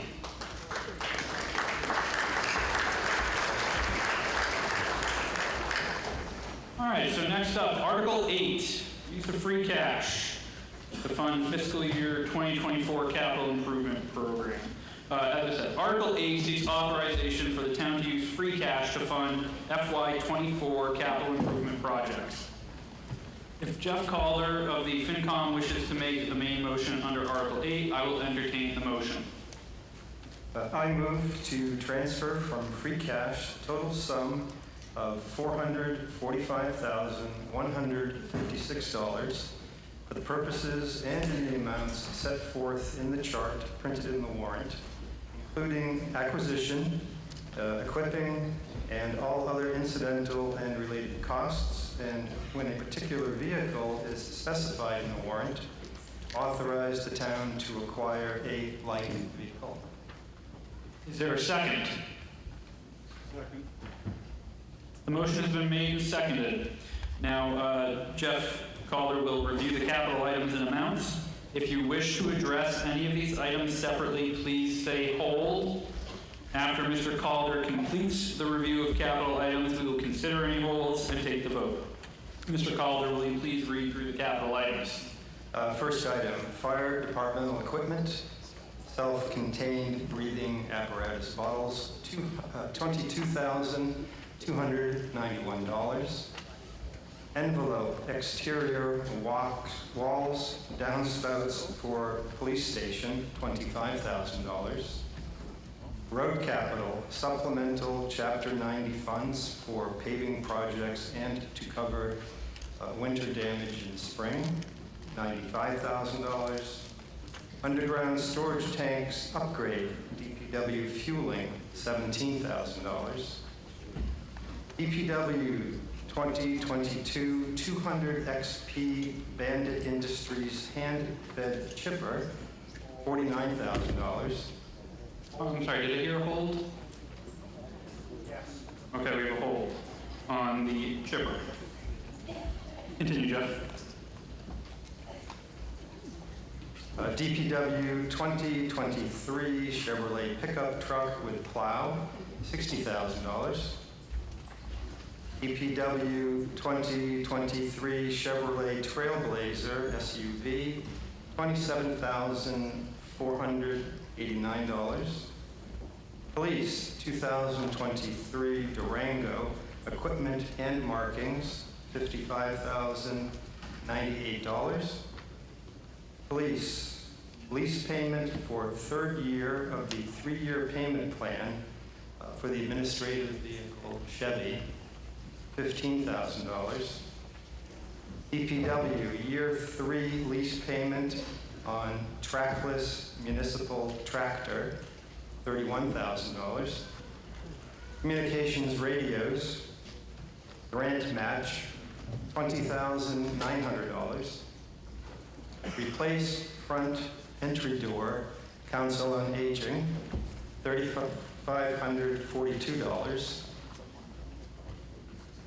Class A uniforms to outfit the Wenham Police Department Honor Guard Unit and command staff personnel, $8,836.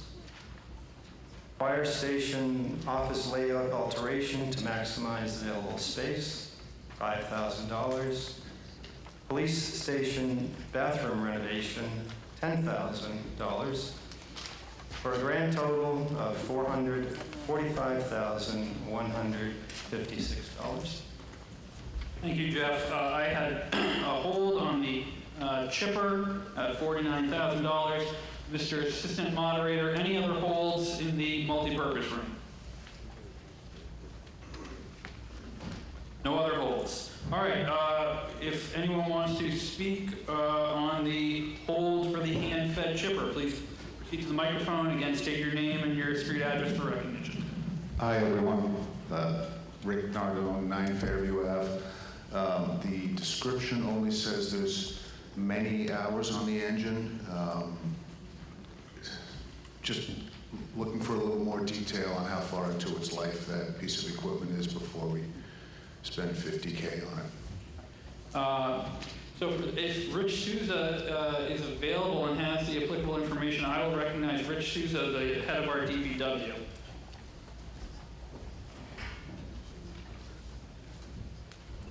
Thank you, Mr. Moderator. So I don't have the numbers of hours. I know it's over 1,000. It's also a 25-year-old machine. So there's quite a bit of safety concerns and upgrades that we wish with a new machine will actually take care of that. So it's based on the age and the amount of calls we get for our treating limb issues. Thank you, Rich. Any other questions or comments on the hold on the chipper? Yeah, overall. Okay. Time, please.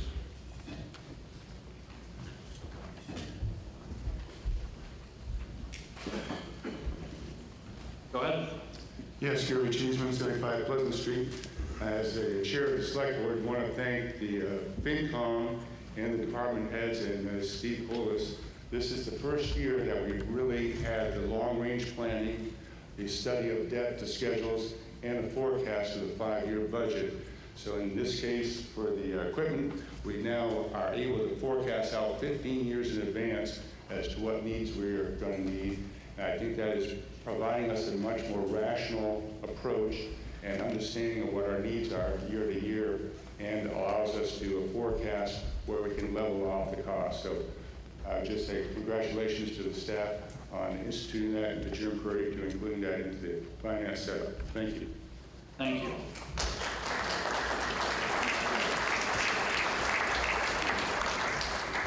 All right, having dealt with all holds and seeing no one else at the microphones, we will now vote on the motion under Article 8.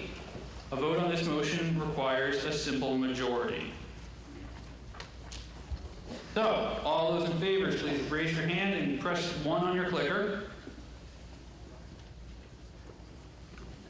Thank you, Lee. All those opposed, please raise your hand and click 2 for no on your clicker.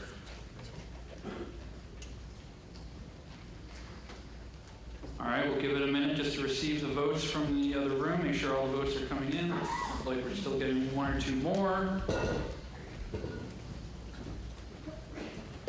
All right. More coming in.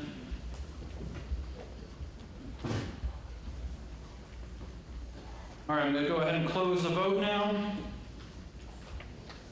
The motion passes 313 in favor, 16 opposed. On to Article 9. Funding of the Town Stabilization Fund. If Dan Ojikonovich of the FinCom wishes to make the main motion under Article 9, I will entertain the motion. I move to approve the article as written in the warrant. Is there a second? All right, the motion has been made and seconded. I will now open debate. Would anyone like to speak on the motion? Give it a minute, see if anyone from the multipurpose room comes on in. Doesn't look like that's going to happen. All right. Seeing no one at the microphones, we will now vote on the motion under Article 9. Vote on this motion requires a majority vote. All those in favor, raise your hand and press 1 on your clickers. Thank you. All those opposed, raise your hand and click 2 on your clicker. All right, give it a minute. Got a couple more votes coming in.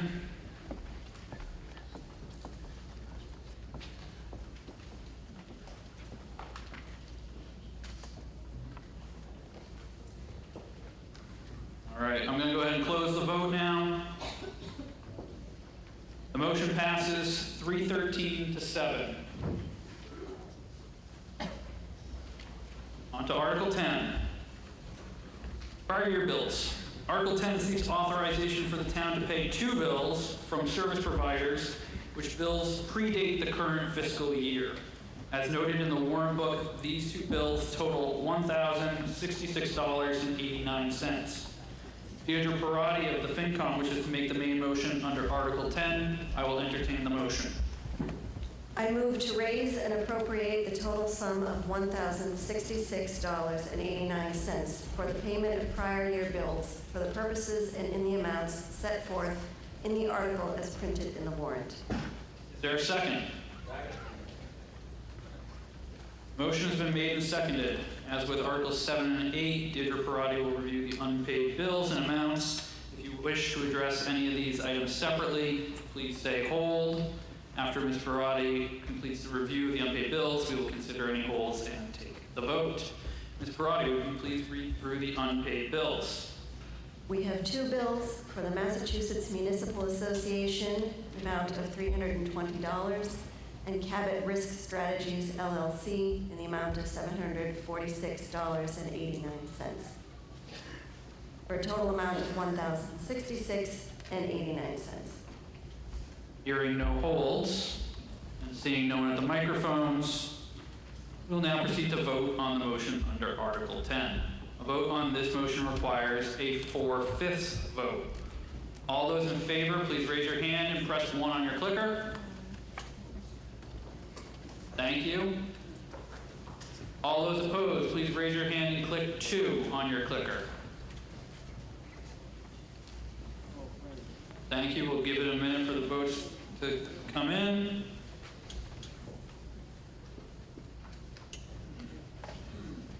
All right, looks like we've hit a number, a couple more. All right, I'm gonna go ahead and close the vote now. Motion passes 308 to 11.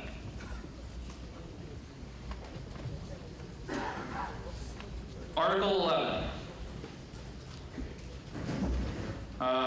An article to fund collective bargaining funding agreements. Dana Jukanovic of the FinCom wishes to make the main motion under Article 11. I will entertain the motion. I move to approve the article as printed in the warrant, with the total cost for such purposes being $53,255.86, and further, that the funding for each contract appears in the correct department or salary reserve line in the budget presented under Article 7. Is there a second? Motion's been made and seconded. I will now open debate. Would anyone like to speak on the motion?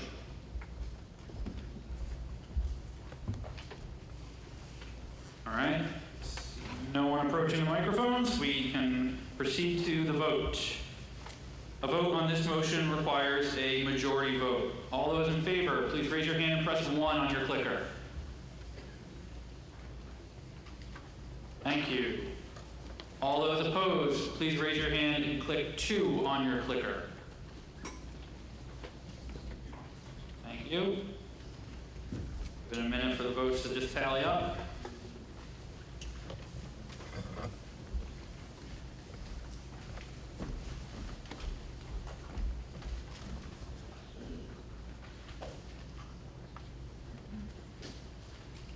All right, I'm going to go ahead and close the vote. Motion passes 300 to 15.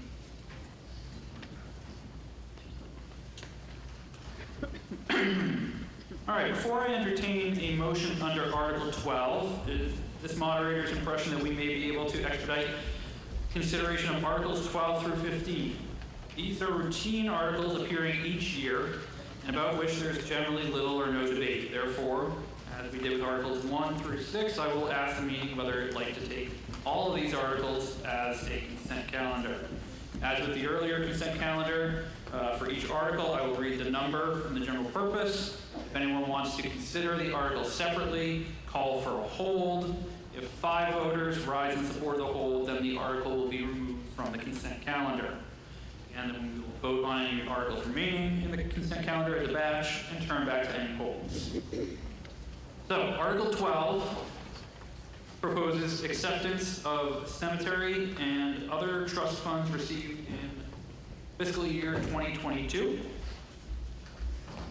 Article 13 proposes a transfer of $21,800 from the cemetery sale of lots fund to the cemetery perpetual care fund for costs related to the maintenance of the town's cemeteries. Article 14 proposes to transfer $35,000 from the water operating budget to the water capital reserve fund for future infrastructure replacements. And Article 15 proposes acceptance of Chapter 90 funds and authorizes the town to undertake major road projects qualifying for such funding. I heard no holds in the gym. Mr. Assistant Moderator, any holds in the multipurpose room?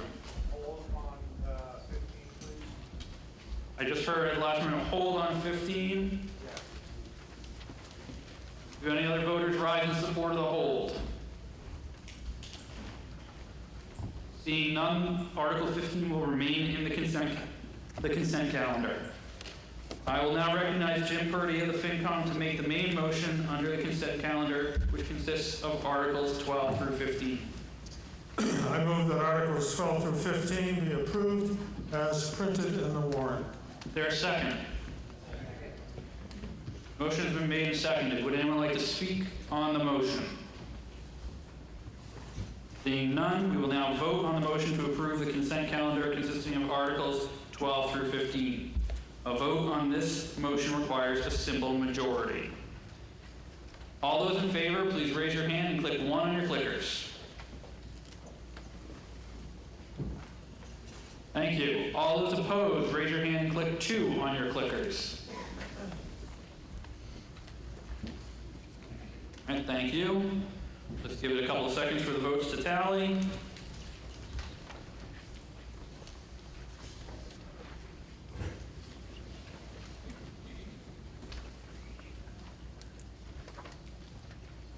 All right, I'm going to go ahead and close the vote. The motion passes 306 to 10.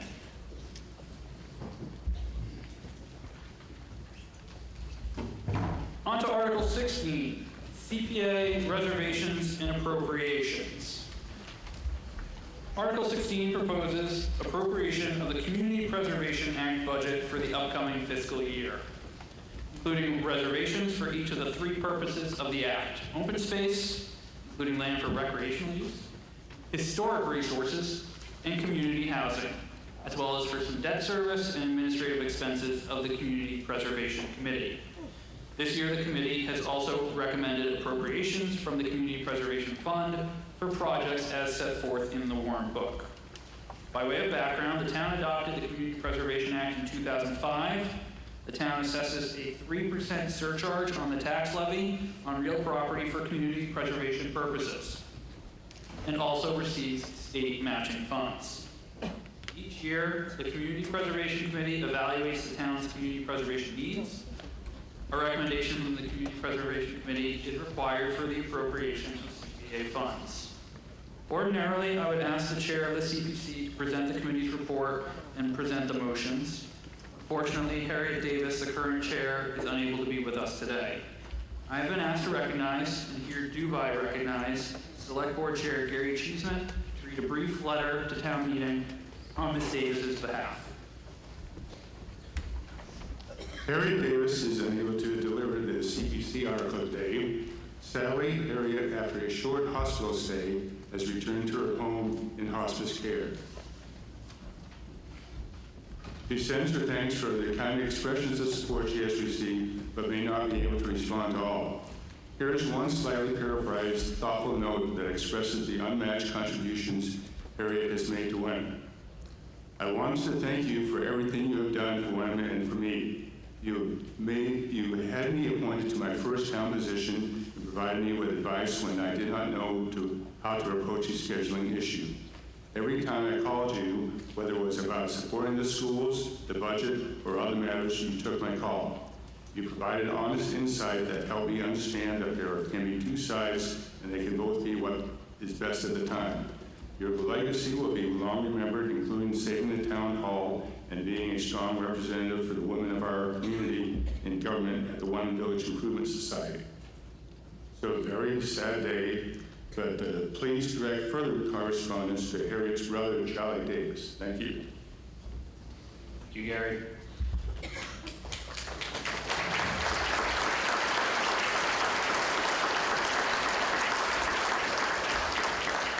I will now call on Rick Woodland, Vice Chair of the CPC, for the report of the Community Preservation Committee. Then I will allow Mr. Woodland to read through all the CPC motions. Mr. Woodland, please begin. Thank you, Mr. Moderator. Good afternoon, Mr. Moderator, Select Board, Finance Committee, invited guests, and members of the town meeting. I would like to take also 1 minute to recognize the other members of the CPC, many of whom are in attendance today. Leo Mastronzi, Alden Drake, Janet Burke, Trudy Reed, John Cozzolito, Sue Malin, Mary Wood, and sadly our chairperson, Ms. Davis. Thank you to all of them. The Community Preservation Committee is charged with helping the community preserve and enhance historic sites, open space, recreational facilities, and affordable housing. We take our role quite seriously, as this is all of our money, extra and above our tax burden, and we need to thank everyone for your commitment to making Wenham a better place for everyone. How does the CPC work? Each fall, applications are solicited for projects which can fit into the CPC categories: open space and recreation, historic preservation, community/affordable housing. This year received 7 applications, 5 of which were approved by the CPC and appear today in your warrant. Also, the CPC continues to pay down the debt on Town Hall as declared in Motion 1. Today, we are asking you to approve 5 grants totaling $479,000. For one project, we actually increased our contribution to keep the project moving without the petitioner having to ask the town for a debt exclusion. I also want to thank the Finance Department and the Town Administrator for their efforts in reconciling the CPC account balances. It was no small task, and I want to applaud them for their diligence. Thank you. Thank you. Mr. Woodland will now read the 6 CPC motions. We will debate and vote on each of these motions separately. Before Mr. Woodland reads the motions, I want to note that the Community Preservation Committee has voted to recommend approval of all sections of Article 16. So Mr. Woodland, please proceed with Motion 1. Thank you, Mr. Moderator. Motion 1, I move, pursuant to the Community Preservation Act, CPA, to appropriate the sums listed in the chart printed in the warrant in the amounts for the purposes and from the funding sources specified for the items listed under the first row entitled Reservations to True Up Fiscal Year 2022 based on actual receipts and other adjustments, and including all items through the second item listed under the row labeled Projects, both of which appropriations are for the payment of debt service, all as written in the warrant, and further to insert another row after the 3 reserves with $414,202 from fiscal year 24 estimated receipts to be placed in the fiscal year 24 budgeted reserve. Is there a second? Second. I just note there is a small typo on the screen. The screen says $412,000, but the motion is $414,200, as Mr. Woodland stated. All right. Would anyone like to speak on Motion 1 under the CPC article? Seeing no one at the microphones, go ahead and vote. All those in favor? Oh, all right.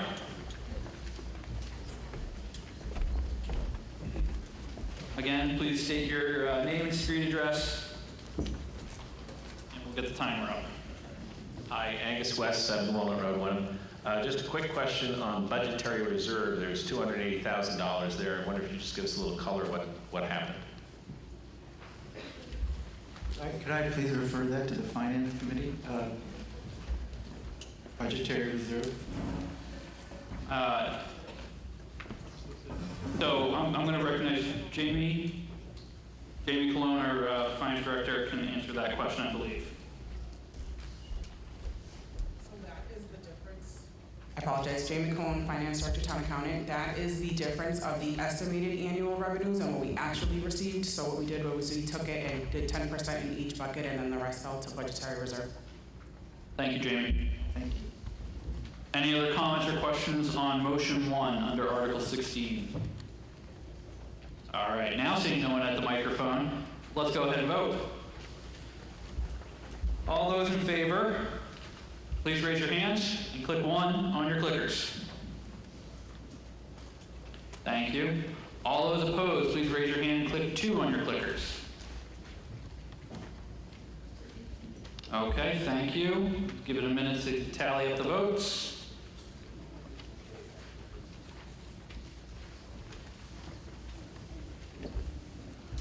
Like a couple more still coming in. All right, let's go ahead and close the vote. The motion passes 304 to 12. Woodland, please proceed with your second motion. Motion number 2.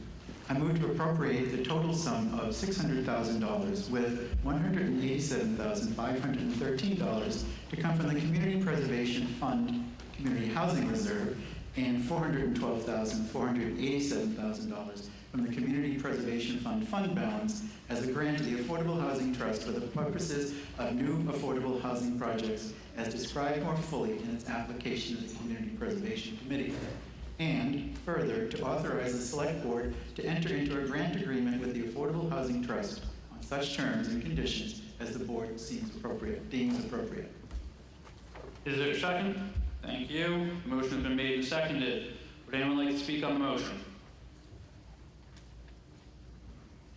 All right, don't see anyone coming to the microphones. Go ahead and proceed to vote on motion 2 under Article 16. This is a majority vote. All those in favor, raise your hands and click 1 on your clicker. Thank you. All those opposed, raise your hand and click 2 on your clicker. All right, thank you. We'll just give it a couple seconds for the votes to tally up.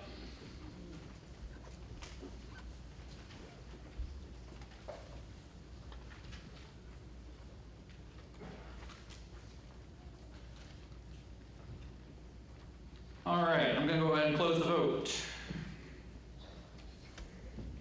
All right, the motion passes 293 to 21. Mr. Willen, please proceed with your next motion. I got to tell you, when you raise those little clickers, it looks very different up here than when you're sitting in the crowds. Maybe we can get a picture of that to show everybody. Motion number 3. I move to appropriate the sum of $400,000 from the Community Preservation Fund balance as a grant to the Hamilton-Wenham Regional School District for the high school athletic facilities improvement project. Funds to be used for tennis courts, accessibility, and the track, as described more fully in the application filed with the Community Preservation Committee. And further, to authorize the Select Board to enter into a grant agreement with the Regional School District Committee upon such terms and conditions as the Select Board deems appropriate. Is there a second? Motion has been made and seconded.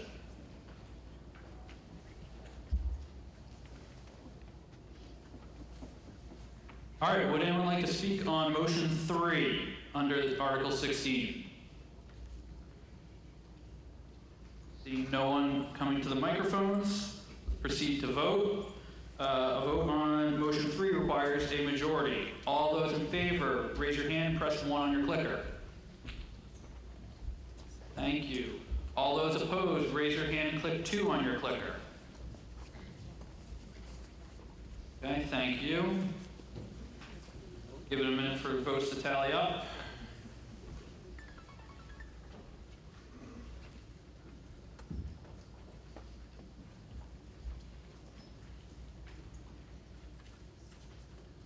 All right, I'm going to go ahead and close the vote. The motion passes 277 to 39. Mr. Woodland, please proceed with your next motion. Motion number 4. I move to appropriate the sum of $87,255 from the Community Preservation Trust Fund balance as a grant to the Wenham Museum, located at 132 Main Street, Wenham, Massachusetts, 01984, for the construction on the museum's property of what is being called a town common, including all incidental and related expenses, and as described more fully in the application filed with the Community Preservation Committee. And further, to authorize the Select Board to enter into a grant agreement with the Wenham Museum upon such terms and conditions as the Select Board deems appropriate. Thank you. Is there a second? Motion has been made and seconded. Would anyone like to speak on motion 4 under Article 16? All right, seeing no one proceed to the microphones, let's go ahead and do the vote. All those, again, this is a majority vote. All those in favor, raise your hands and click 1. Thank you. All those opposed, raise your hands and click 2. All right, thank you. Give it a couple of seconds for the votes to tally up.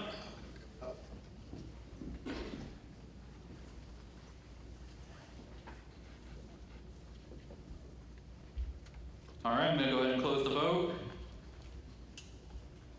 The motion passes 279 to 38. Mr. Woodland, will you please proceed with your next motion? Motion number 5. I move to appropriate the sum of $375,000 from the Community Preservation Fund balance for the construction of a community gathering space at West Wenham Park, located on map 25, lot 28 in the assessor's records, including all incidental and related expenses as described more fully in the application filed with the Community Preservation Committee. And further, to authorize the Select Board to enter into a grant agreement with the Wenham Museum, which is the typo, which we're going to correct, with the organization coordinating the building of the West Wenham Playground upon such terms and conditions as the Select Board deems appropriate. Thank you, and I note the written motion does reflect that it's with the agreement with the West Wenham Park organization. Is there a second? Would anyone like to speak on motion 5 under Article 16? All right, seeing no one approach the microphones, let's proceed to vote on motion 5. This is a simple majority vote. All those in favor, raise your hands and click 1. All right, thank you. All those opposed, raise your hands and click 2.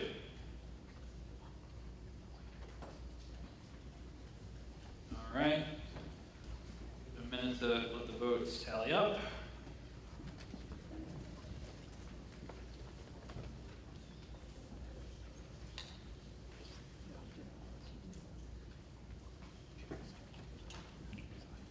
All right. I'm going to go ahead and close the vote. Motion passes 277 to 45. Mr. Woodland, will you proceed with your next motion? Motion number 6. I move to appropriate the sum of $150,000 from the Community Preservation Fund balance as a grant to Harbor Light Community Partners, Inc. for the community housing project known as Maple Woods Senior Affordable Housing, located at 62 Maple Street, Wenham, Massachusetts, and described more fully in the application filed with the Community Preservation Committee, and further, to authorize the Harbor Light Community Partners, Inc. And to authorize the Select Board to enter into a grant agreement with the Harbor Light Community Partners, Inc. or on such terms and conditions as the Board deems appropriate. Is there a second? Motion has been made and seconded. Would anyone like to speak on motion 6 under Article 16?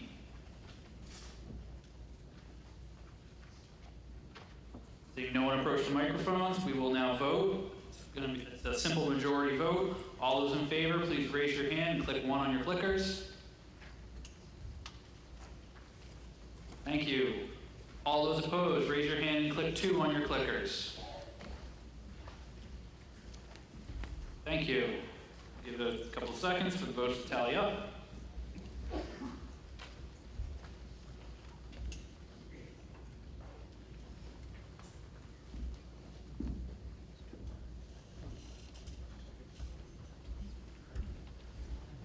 Last votes coming in. All right, I'm going to go ahead and close the vote. The motion passes 268 to 52. Thank you, Mr. Woodland. Thank you very much, and I want to just say, everybody, that representation matters, and I'm here because of others that came before me. Thank you so much. All right, we're going to move on to Article 17 now.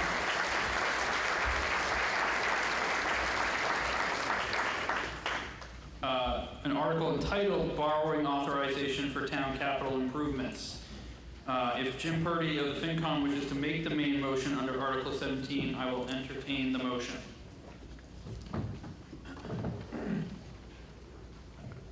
I move that the town vote to transfer from free cash a sum of $200,000 for the cost of refurbishing, renovating, or replacing the fire department roof and the library heating, ventilation, air conditioning system, including all incidental and related costs, and further that any contracts for such purposes may be up to or in excess of 3 years. Is there a second?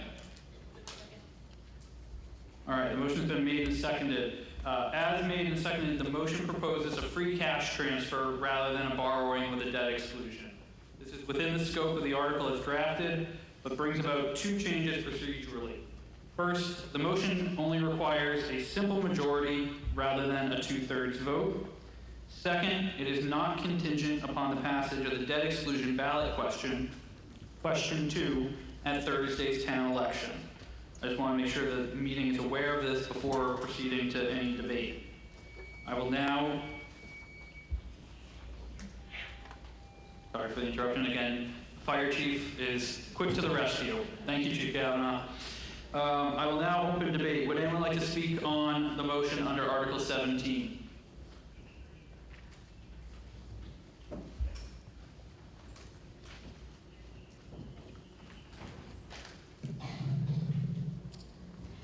Michelle Bailey, 2 Remington Road. During the budget presentation, I noted that the town stated that it had a $1.759 million free cash certified recently.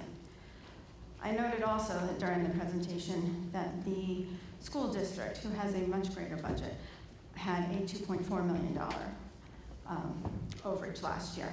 I quite clearly understand what the overage was in the school district budget. However, I do not understand what is contributing to the overage from last year's budget to this year's budget for the school, for the town. I would like to understand why our certification was so late in coming, why it is $1.759 million, and what do you intend to do with the remainder that you seem to be holding on to? I'll recognize Jim Purdy, Chair of the FinCom.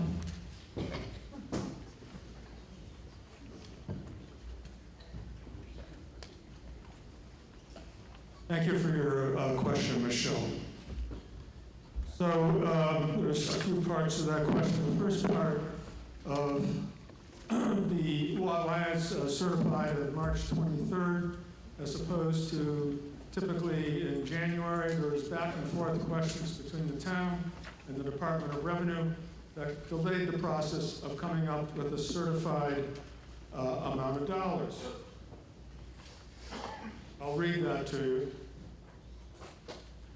Based upon the unedited, audited balance sheet submitted, I hereby certify that the amount of available funds of free cash as of July 1, although it was certified on March 23rd, to the town of Wenham, the general fund is $1,749,444.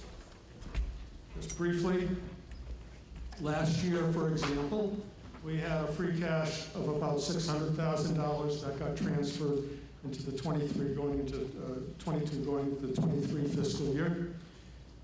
The how did we arrive at that $749,000 more? There was unspent money in the following general accounts: group insurance, the fire department, the police department, and we had budgeted a debt payment that was paid for 23, that was paid in 22, and that amounts to $570,000. In addition, as I stated, we carried over dollars from 22 into 23 into the free cash account. How we are going to spend. So the free cash dollars, and I'll defer to Mr. Poulos in a moment, but the free cash dollars we're going to set aside, I think this is part of your question. So we have $200,000 that we're proposing in a new motion to be spent and relieve ourselves of a debt service amount, which there's interest on and so on. We are proposing, and by the way, I should have stated this earlier. The new motion, which is different than the motion in your warrant book, we meaning the FinCom committee, met at 12 noon today, at a posted meeting, to review the new motion and was voted on unanimously to go with the utilization of free cash for those two pieces. I think the other part of the question was, so what happens with that other $550,000?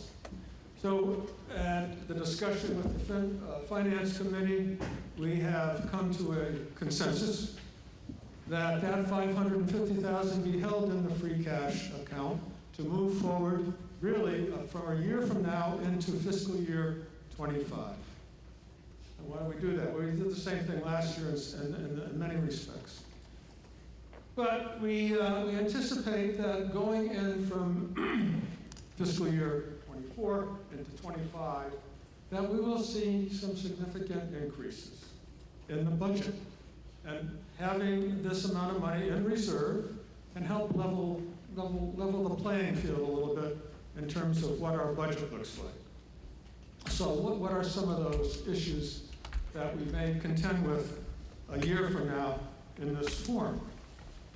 The first is the athletic fields. So can we reduce, using free cash, the debt service going into 25? That's a possibility. Trash contract, we understand, and this is not hard and fast, but that our trash expenses, 24 will be the last year of a 3-year contract. And we anticipate going into 25 substantial increases in the trash collection and the tipping fees where they bring our trash to a site to be disposed of. Upwards to the extent of almost 50 to 80%. So you saw what we pay in trash. That's a substantial amount of dollars that we may have to face in trash. We have ongoing capital needs, that we replace equipment, maintenance costs, and that can come out of the free cash as we did this year. OPEB, we will be increasing our other post-employment benefits payments going into 25, probably by at least 10,000, if not more. So, well, and probably to state it, we have on the horizon a new school coming up. The numbers on that school are not set. But we thought it prudent to set aside as much dollars as we can going into 25 and actually into 26 to have those dollars available to, again, offset some of the debt service that will be appropriated to us through the school taking out the debt and appropriating through our debts, our appropriation for our costs in the school budget. So that's where the money came from. This is where we intend to use that $500,000 going into 25. And hopefully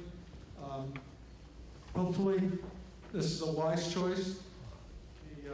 The FinCom, this consensus, a consensus discussion, agreed to that process. Thank you for the question, Michelle. Thank you, Jim. And I just want to note, any of these potential uses of free cash in future fiscal years will all be presented to and voted upon by town meeting, just as we did with the Article 10 on the proposal for this year's use, as well as what we're discussing right now, these potential 2 additional uses of free cash in lieu of a debt exclusion for the fire station roof and the library HVAC system. Yes, go ahead. Road. I understand a cushion. However, a lot of people in this room have just been hit with a much larger tax bill than they ever expected. The $1.7+ million translates into basically an overpayment per household of about $1,240 for every household in this town. And I think we can sit here and we can say how we can spread this money out and cover our bases for stuff that we don't even know has happened yet. I just am taken aback by the basically over budgeting.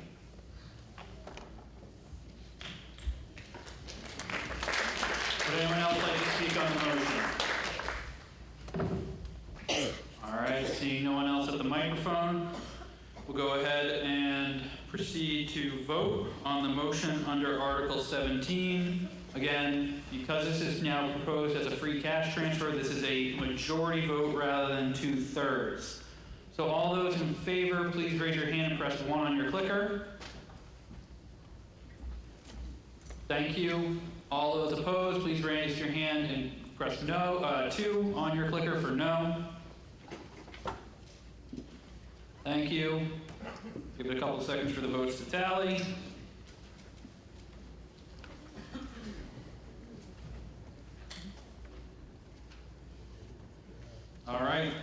ahead and close the vote. The motion passes 261 to 53.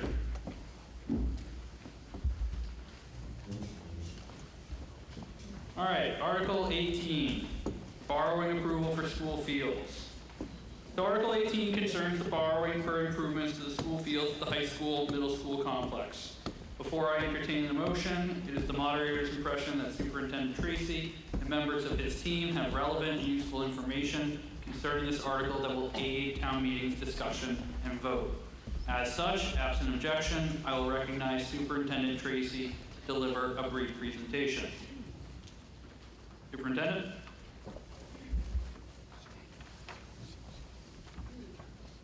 Thank you, Mr. Moderator. Good afternoon again, everyone.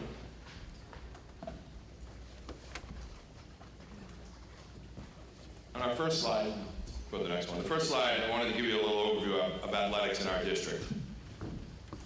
As you may know, we're members of the Massachusetts International Athletic Association, Interscholastic Athletic Association, not the International.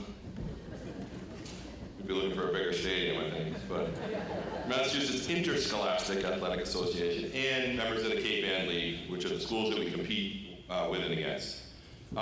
We offer 29 sports over 3 seasons.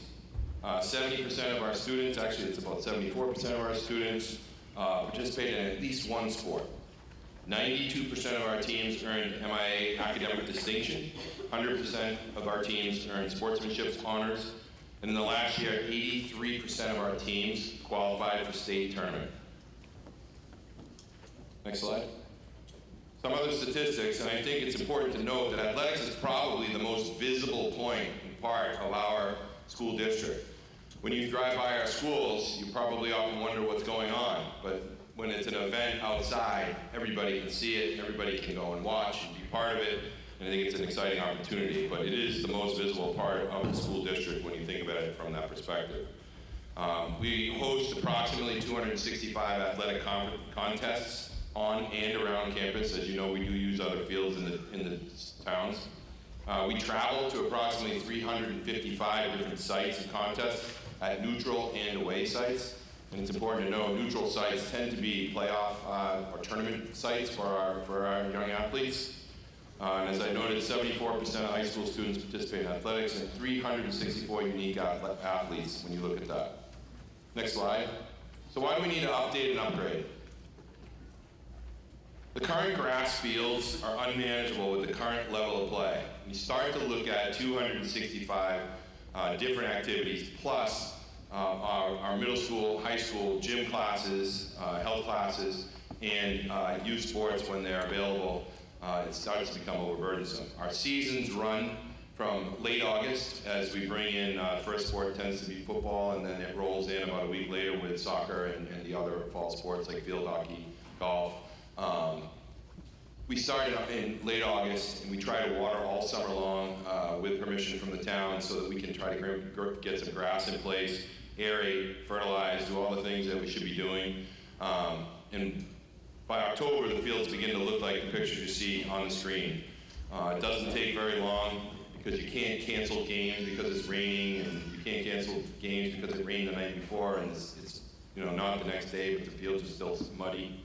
Our track is nearing the end of its life. If you've been on the track, it has divots in it and holes in it that runners are not really keen to be running on the track with. We have no turf, so we have no flexibility. We have no lights, so we're done when the sun's down, and in the fall, as you know, that happens earlier and earlier. We have no tennis courts, interestingly. And I'll give you some stats on tennis in a minute, but when you look at the Cal League, all of the schools that we compete against, 11 and 12 of them have lights. We're the only ones without lights. 9 of 12 schools have turf. And 10 of 12 schools have tennis courts. And I think it's interesting to give you an overview. If you look at the next slide, these are our back fields, the fields furthest back from the high school, the backside of the high school. This is mid-October, and these are fields that we use fairly regularly for practice. They are not big enough to run full-scale varsity games on, but we line them up and we have teams practicing on site, and you You can see here there's more dirt than grass, and if you could walk it during this point in time of the year, it's got quite a few divots in it along the way. There are some hills and holes and bumps and crunchy things all around the field. Next slide, please. This is the main field, same time, mid-October. And when you start to look at the main field and it's more dirt than grass, it starts to become problematic. If you are a field hockey player, the ball is supposed to stay on the ground or close to the ground. Generally, you can see during a field hockey game on this field, during this time of the year, that a field hockey ball may be rolling along and suddenly shoot up with no one in sight. They tend to hit dirt and divots and holes across the field surface. Soccer, another issue. We've seen a lot of players injured due to fields that are really have divots and holes and things like that where there's no grass. And during the season, we can't grow grass. I mean, as we're playing this many contests on these fields, it's impossible to grow grass unless you shut them down, unless you don't use them. The next slide, please. What are the goals of this project? Why do we want to do this? We want to bring our students and their events back onto campus. We've had too many times when our kids have had to play home games in other communities. And I'll use for an example our girls soccer championship, state championship level team. The fields were unplayable when they entered the tournaments. They were not able to play on any of our fields for tournament play. So their home games took place in other places, other communities on turf fields. When we have other events that we have to shut down our fields, we generally rent field space from local schools and local communities, including Gordon College. And again, it's more of we're leaving our dirt fields and shifting our kids to a synthetic turf generally in another community. We want to enhance the youth and community athletic experience. Our younger kids miss out on a lot of opportunities to connect with our high school age kids and our middle school age kids because they can't play on our fields. Far too often our athletic director calls me and says, I hate to say this, but I got to call youth sports and tell them they can't play this Sunday on the field. Horrible. It's an opportunity to bring our community together and bring our kids together and make some really strong connections through all of youth sports, not just school-side sports.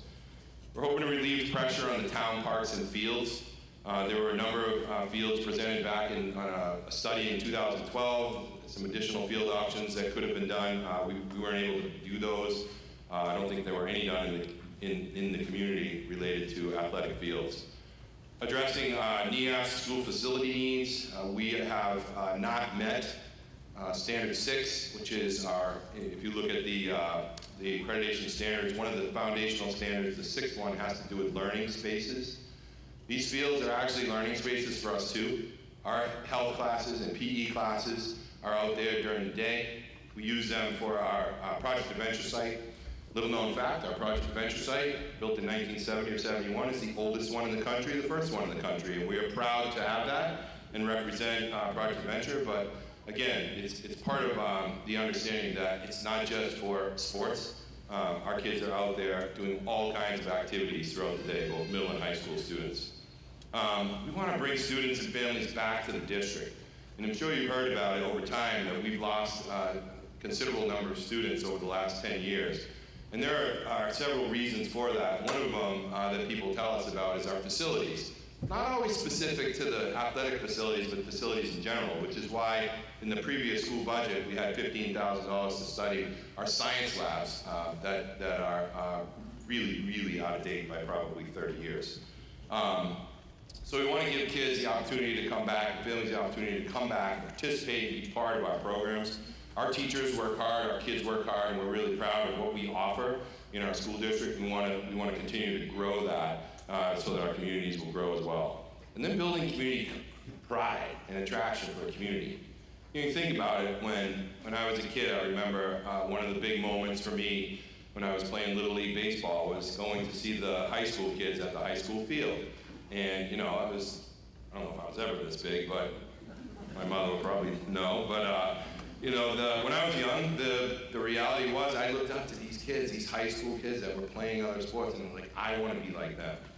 And we want to be able to make that a central attraction of the community pride and the central attraction of how we are as a community when we're looking at really taking care of our children all together, all the way down through, not just in the school district. And then families, places for our families to come, unite, tell stories, grow. I heard a story this morning that was amazing about an athletic field experience that a parent had. And I think, those are opportunities for us all as a community to come together. Next slide, please. So some of the components of this project. The first thing is the main field. We would create a synthetic main turf field surrounded by a new track that is updated and also has lighting. Another synthetic multi-turf field with lighting, which I'll show you a picture of in a minute. Another synthetic softball field where the current softball field resides behind the middle school with lights. 4 tennis courts. Relocation of some of our field events, because if you have turf fields, you don't want to be throwing javelins on the turf field. So kids that participate in any of the throwing events in track, like shot put, discus, javelin, we have to reconfigure where they go. We do have the space for that. And the possibility of an amenities building. If you've been to an event and you need to use the bathroom, many people drive home because there are just not enough facilities close to the fields for us to offer. We run graduation annually there and bring in porta potties for that. So an amenity building would probably combine restroom areas with also an area for selling tickets, but also kids can sell to fundraise hot dogs and sodas and things like that. Next slide. This is an overview of the project, kind of bird's eye view, if you will. In the lower portion, you can see the main track with the main field with the track around it. And then next to it is a field with a baseball diamond, and that's our current JV field, and we would just build that into the surface. It's surrounded in red because that was the earliest approved part of the project. It was approved back in, I think 2015 was the earliest it was approved by the Conservation Commission. The next part of it, the tennis courts, and the relocation of the events and the softball field are outlined in blue. They were, up until 2 weeks ago, previously not approved. We just received approval from Conservation Commission to move forward with that part of the project as well. And the tennis courts for us, that's an exciting addition, as I'll tell you in a little bit. But that's an overview of what the project would look like. So some of these fields are in place as they are. We would have to shift 2 back fields that are just outlined. Those would just be grass as they are now. And we would just use them for practice and overflow wherever we can. But the idea is to bring our kids back to our fields to be able to play on site at their school. Next slide, please. I talked about tennis courts. Why do we need them?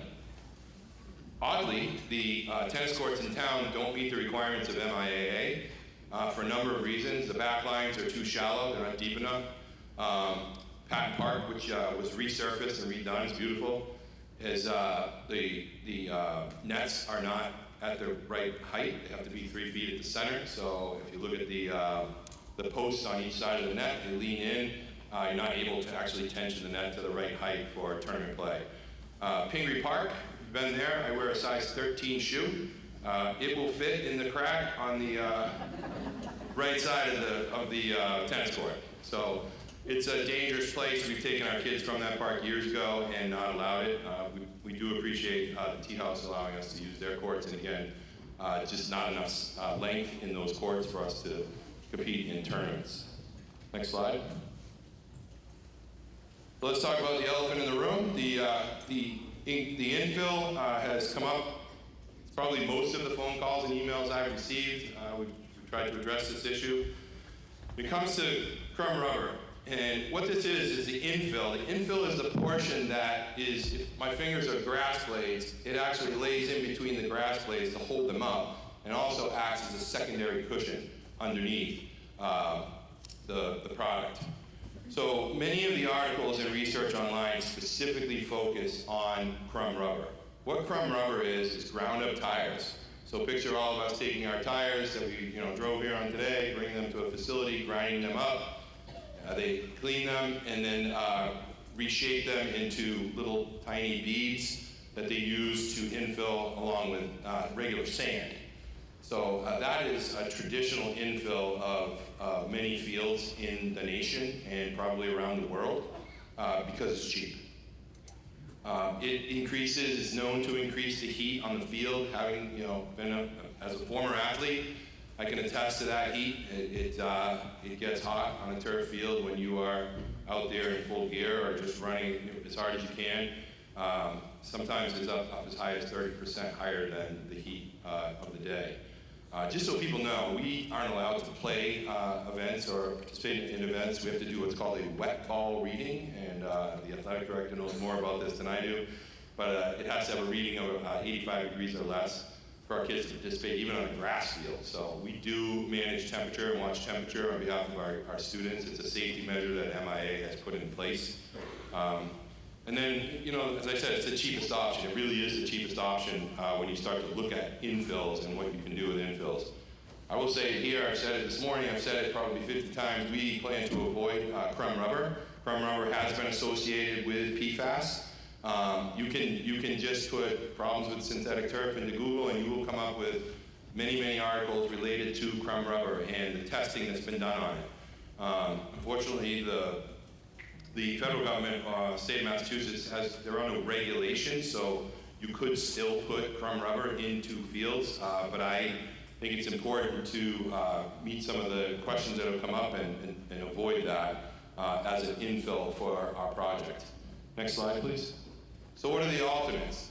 The alternative infills are pretty fascinating, and I have learned more about turf and infield in the past 6 months than by the way, this was not on the job description at all. But it's been fascinating to actually read and learn and talk to people. I've talked to different experts. There are a number of experts in our community, and they're fascinating to see some of the changes that are occurring, even here in our own state. There are a number of organic infills. Walnut shells, for example, it's called shell safe. Safe shell, and it's just ground up walnut shells and they mix it with a little bit of sand and put it in there. I'd probably avoid that knowing the allergies that we have in the school district, so but it is an option. Cork and coconut husks, so you get coconut husks and cork and grind them up small, blend them together, and that becomes your infill. Brock fill, which is the most recent one I've learned about. Brock fill is literally ground up pine trees. It is a sustainable resource. The company that offers it replants after they remove. They actually can boast one of the products that can reduce the heat on the field by 30%. So that is an interesting option for us to look at. Other things are polymers and rubbers. EPDM is a polymer elastomer, which is just really a rubber bead. And then EnviroFill, if you've been to Ipswich or if you've been to Newburyport, their fields are both done with EnviroFill. One of the advantages of some of these other alternative infills is they stay in the field.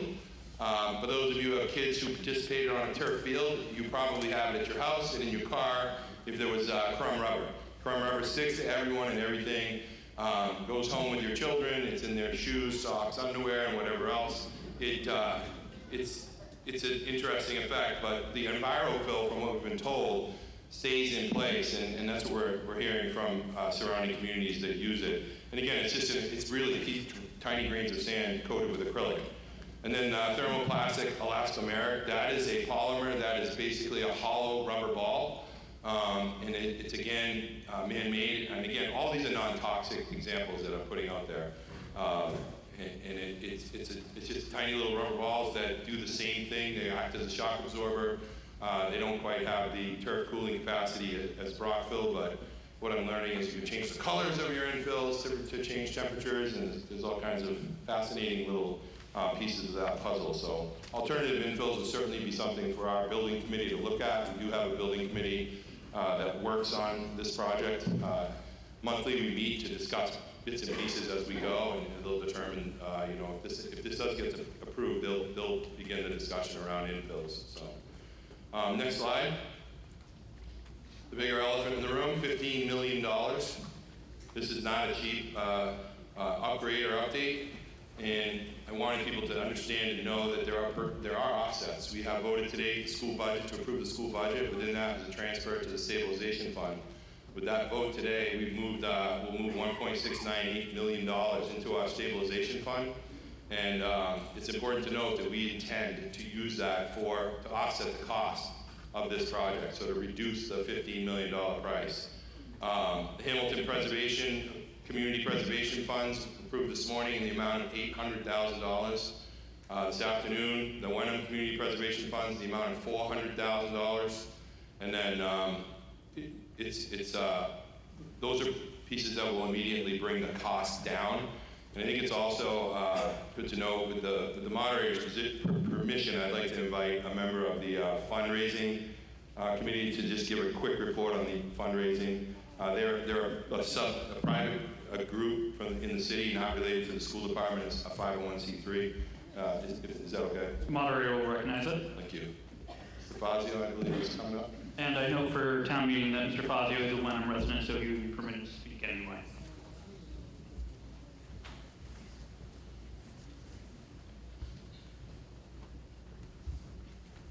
Thank you, Mr. Moderator. Thank you, Superintendent Tracy. Tim Fazio, 1 Miles River Lane. Very quickly, I'm a member of the HWA-FEC, the fundraising group dedicated to this project. I am certainly not the only member. There are a tremendous amount of people in this room, a tremendous amount of people in Hamilton that have worked for literally decades on bringing this project to where it is now. We've been dedicated our part to trying to reduce the burden on taxpayers, trying to raise as much funds as possible from a variety of different sources. I would be remiss if I didn't thank a number of the folks up here for all the work that they've done, including and especially the CPC. I worked directly with Harriet Davis and members of her committee, and she was extremely helpful. So I was saddened to hear that news this morning, but I wanted to recognize her and the great work that the CPC did on our behalf.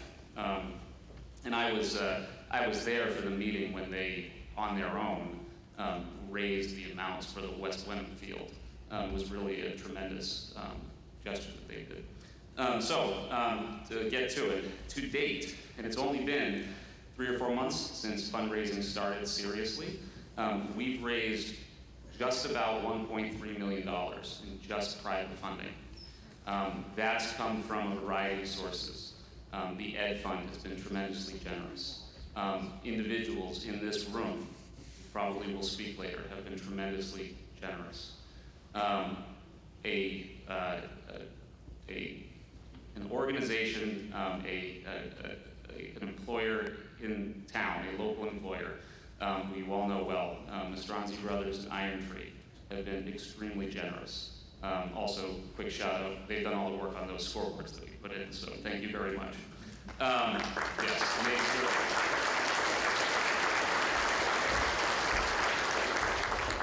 And so that's the current update.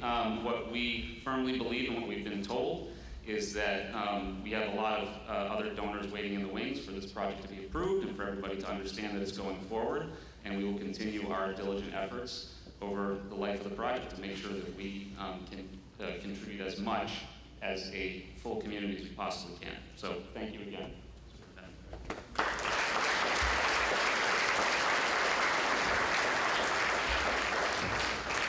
So there have been a number of avenues we've been pursuing to reduce this cost. We will continue to try and find other avenues. You know, the HWAFIC group is continuing. They'll continue through the life of the project. They have been here much longer than I have, committed to this project. Many of them started back 12 or 13 years ago when this first came around. But currently, we're in the vicinity of between approximately $4 million less than what we started with when we started down this road. Next slide, please. So why do we want to do this? There was a study done in 2012 about recreation and facilities within the communities, both communities. It was an overview of playing time and surface use and all of the little nuances of where kids were playing and where adults and groups were playing and how many fields were getting used.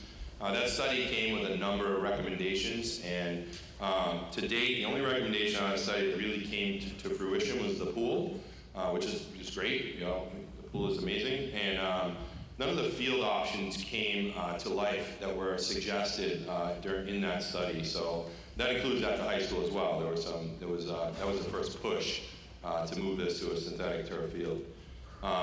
We're hoping to avoid shutdowns that are starting to cost us quite a lot of money in relocation. You know, when we have to take a group of kids off site, you can't just throw them in cars and send them wherever. We have to put them in a bus, rent the bus. Buses are running between $400 and $600 a trip, and then adding into a rental fee depending on where we can get a place for them to play. Craig Genualdo, our athletic director, spends hours and hours trying to figure out during tournament time places for us to go that are not already being used. You know, somebody said to me the other day, why don't you just go over to Pingree? Well, they have sports there too, and they have events running too, and we can't just call up and move over. We have to find an open place. Oftentimes, those places are turf fields. There's not enough fields to rotate when the grass fields are paused. So we went with an organic grass field, and we paused these fields, which means don't use them at all, so that you can grow grass and fertilize and whatever. We would have no other places for kids and groups to go. When you're looking at 29 different activities just on the athletic side, then bring in youth sports, and then bring in public use, it's difficult to do. One of the examples someone gave me was, well, why don't we do what Marblehead did? They went organic. Well, if you Google their recreation site, their fields are currently shut down, not to be used, because they are resting them. They are resting them for use. Athletics in our communities and in our league started on March 20th. Kids in Marblehead are practicing on synthetic turf field today. So there's a balance, I guess, if you're looking at the installation of a grass field. You're also looking at doing the project, putting some money into it, and then waiting 3 full seasons, 3 full athletic seasons is what our vendors are telling us before you can use those grass fields. And then once they're torn up, you're back in this mode of some of the pictures that I showed you earlier in the presentation. Allowing youth sports and activities to have a consistent place to participate. Again, I think that's a huge piece of the equation. We're making connections across the community so that our younger kids can connect with our older kids, and really those are the relationships we want to grow and build and support for our kids and within the community. And bringing the community together, opportunities and activities and events and night games, no matter what they are, bring people together. Young kids come, all of our friends come, our grandparents and parents to come and see, but also to be together. And these communities are, I think, one of the things that I've always said since I've taken over as superintendent. My role as a school superintendent and our role as a school department is to work to continue to connect the communities together and be the glue to bring activities for our kids and our adults to be together and to participate in together. And this is part of that project. And then the source of pride for the community. Several communities come to visit us, to play on our fields, and I get some very interesting emails from those parents. They are not often nice. Craig Genualdo sees them as well. We want to have a source of pride. We do a lot of great things in our communities. This is one of the things that we can do to really bring connections, really bring back that pride, really have opportunities for kids to grow and learn and be kind of in the fun places rather than some of the other places kids could end up. It gives us an opportunity to bring family together. It brings us an opportunity to bring people who don't generally connect with the school department to us. For example, tennis courts. A hot item right now is pickleball. Our tennis courts would certainly be lined for pickleball, open for community use when they're available. I think that's a big part of our community, like having those places to go. Having a track to walk on, if you need to go walk, I got to get my 10,000 steps in, you can go to the track and you can hit the track as a community member. And we think those are important connections that we need to revisit and revitalize across our communities. Final slide. We're the home of the Generals. We really do need to give our kids a place to call home. Our student athletes need to participate here in our community when it's their time, to shine.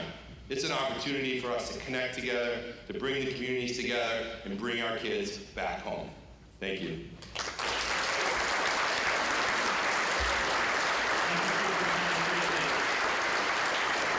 before we proceed, just two things. One, I wanted to know with respect to Mr. Fazio's, I know people are eager to talk on this. I'd ask you to refrain from lining up at the microphone until I've opened debate. Thank you. If you could take your seat, sir. Thank you. Two things. One, I noted during Mr. Fazio's remarks, he mentioned that the Ed Fund had contributed to the private financing. As I mentioned earlier, I am a member of the Ed Fund board. I recused myself from all Ed Fund discussion and debate on this issue so that I could preside today in a neutral fashion. Second of all, I'm noting the hour. We've been going for about 3 hours. We've got, I think, will be a substantial debate on this topic. It's my impression that we could all use about 5 minutes to stretch our legs, use the facilities. So I'm going to recess for 5 minutes, and then we will reconvene. We're in recess.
love this. It's great.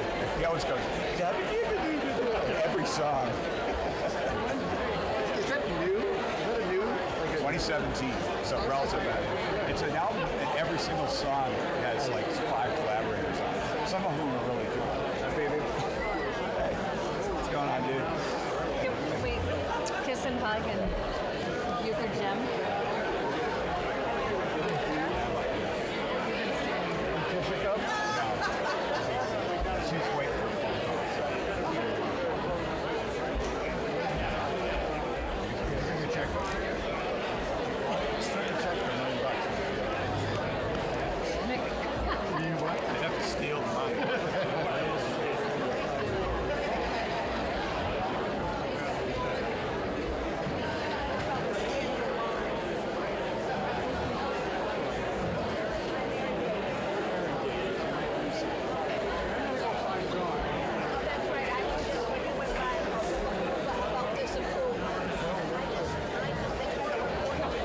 All right, I understand some people are still using the facilities, but we are going to call us back to order. We're now reconvened. All right. I would ask if Scott Schoenberger of the FinCom wishes to make the main motion under Article 18. I will entertain the motion.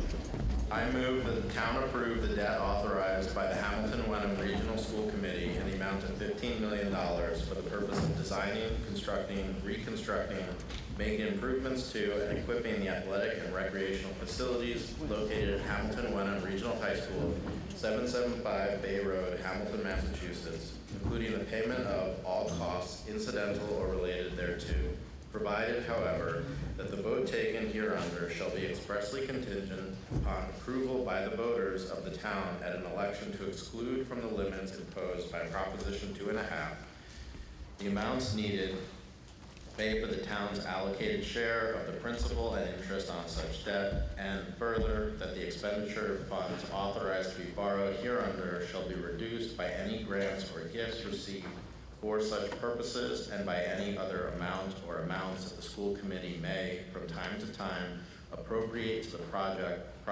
from the district capital stabilization fund, including but not limited to the $1,690,000 the school district has indicated will be earmarked for the project in fiscal year 24. Is there a second?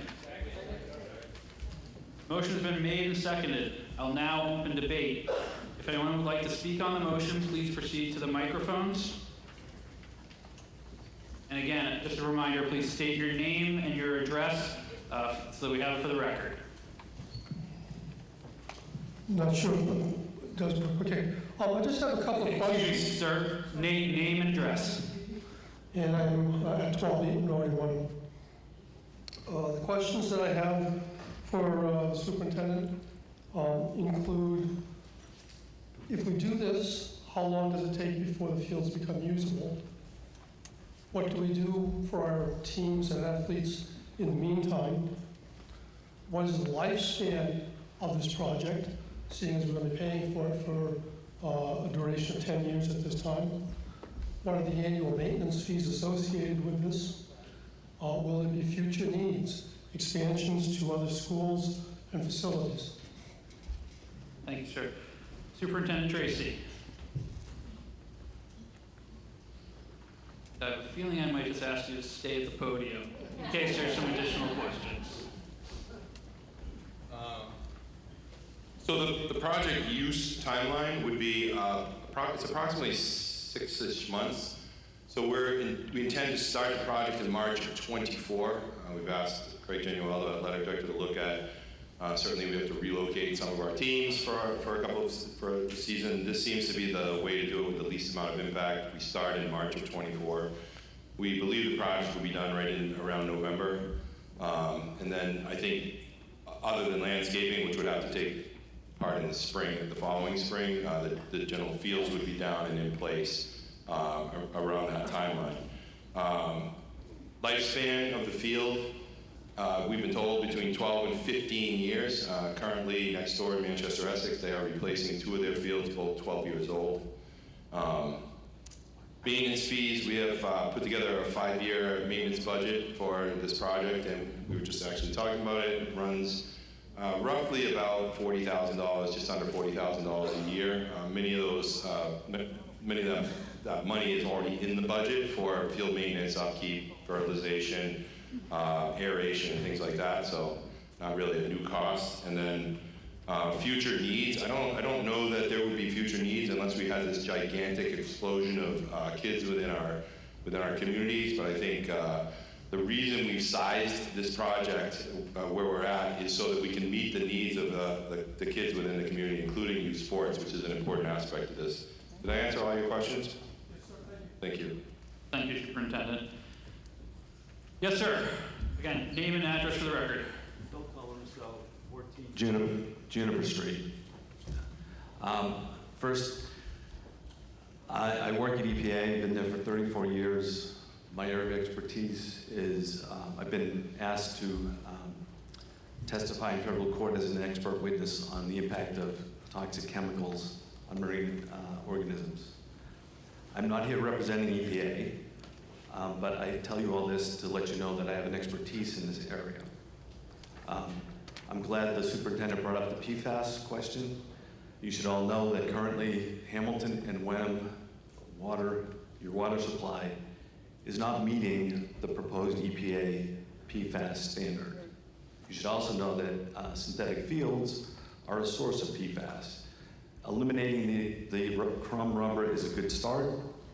It's not the be-all, end-all. The underlayer of the fields and the plastic grass itself are also sources of PFAS. PFAS causes a whole list of potential health impacts. Developmental effects or delays in children. Currently, 1 in 6 children in the U.S. are being born with developmental delays or developmental defects. Not all due to PFAS, but due to the chemical soup that's in all of us. Increased risk of kidney and testicular cancer, reduced ability of the body's immune system to fight infections, reduced vaccine effectiveness. In the time of COVID, that's kind of important. Liver damage, elevated cholesterol levels. So it's not the Richardson ice cream you're eating, it's potentially the chemicals you're ingesting. The reason that these chemicals are so troublesome is their chemical bonds are very tight, which make them great for being resistant to water, which is what they're used for. But it makes it very difficult for the human body to get rid of them, so they bioaccumulate.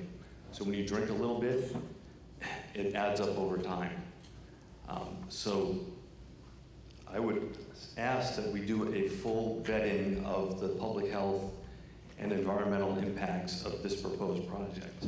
I'll end with, the NFL Players Association has petitioned the NFL to remove all turf fields, including our beloved New England Patriots have removed their turf. The U.S. women's national and men's national soccer teams do not play on turf. And there's 5 communities in Massachusetts who have passed moratoriums on new turf fields. So I ask you, what do all these people know that we don't? Again, I ask, please refrain from applause or boos. Either way, everyone will have their opportunity to speak and to vote. Yes, go ahead. My name is Nancy Waddell, 5 Great Pond Road. I am the girls soccer coach at the high school. I take a lot of pride in this community. This fall, when the Rockport team arrived to play our game, I had to say to their coach, tell your players not to go over on that part of the field. That's how bad the field was this fall. It wasn't because of maintenance. It wasn't because something had gone terribly wrong. It was because we try to put so many teams onto one field. We had a football game. The field was torn up. In order to play at home that day, I had to tell my players and the other team, don't go in that section of the field. If I had the Red Sox maintenance staff or the Patriots maintenance staff, fantastic. The reason U.S. men and women don't want to play on turf is because they have the luxury of playing on a field that is dedicated to soccer. When I was in college, I had the same luxury. I played every game on grass, but I practiced on another field. Nobody else used that field except for men's and women's soccer. It's a luxury that we don't have. I wish we did. We don't have that luxury, and our kids deserve better, and our community deserves better. We need a field where I can say, welcome, this is Hamilton Wenham, we're so glad you're here. Again, I'll just ask everyone to refrain from applause or boos. We'll have our chance to vote and make our opinions known through that part of the democratic process, so thank you. Yes, sir, in the back. Hi, Rick Nardone, 9 Fairview Ave. I'll keep it really brief. $15 million for a 15-year product life cycle doesn't sound like the greatest return.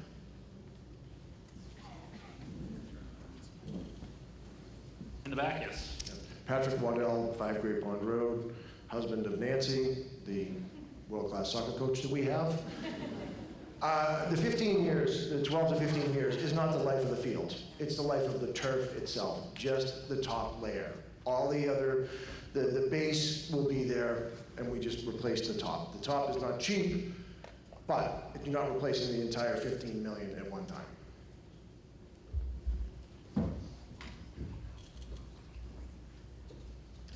Good afternoon, John Bianchi, 16 Birch Road.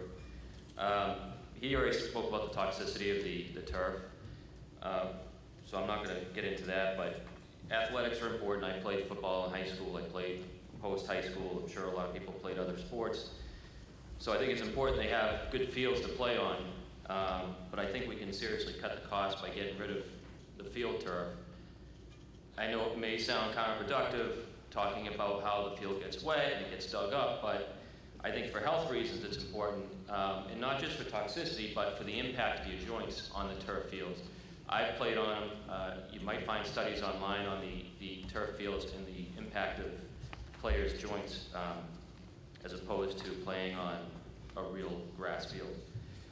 So the other thing, I think we need to look at priorities. I think there are ways to cut costs in this project. I think tennis courts are important. If you don't have tennis courts, you need it. Turf fields, I think it's something we might be better off without, and I think it's something right now in these times, and maybe other people are more blessed to have better income, but I think a lot of people are struggling. So to raise the taxes on a lot of people is especially this time, it's a hard thing to swallow, especially when you mentioned earlier talking about other budgetary items where the increase in energy, 50 to 60%, we're all paying more for our energy bills. So those are some points I wanted to bring up. You know, I think it's important to have bathrooms that you can use, to be able to welcome people to your field, to have new fields, but I think we could save a massive amount of money by going with regular fields versus field turf, and we could also save our kids the health issues related to the turf fields, organic or otherwise. Lastly, I did want to offer an amendment for people who have lived in this town or for ages and can't afford these cost increases. So I don't know if there's something you want me to read or just bring up to you, moderator? Yeah, why don't you state your amendment and then bring up the written version. Sure. So now I put some numbers in here. Of course, I'm open to changing those numbers if anybody has any better ideas, but special exemption from the tax portion of burden created by Article 18. The following residents shall be exempt from the tax increase for this article. Exemptions must meet any two of the following. Residents of a total of 30 years or more residing in Wenham full-time, single residence income under $125,000 annually, or residents 68 years or older on fixed incomes under $100,000. Household income of under $275,000 annually, and for particular reasons, if somebody has a child or children in a private school and does not have children or child attending Hamilton Wenham Public Schools. Again, I put in there for particular reasons because there are situations where a child might have to go to a private school versus a public school, and that's a big burden on him as well. All right. Paying a tax and a fee. Thank you, Mr. Bianchi. Your time's up. Why don't you come to the stage and bring up your motion?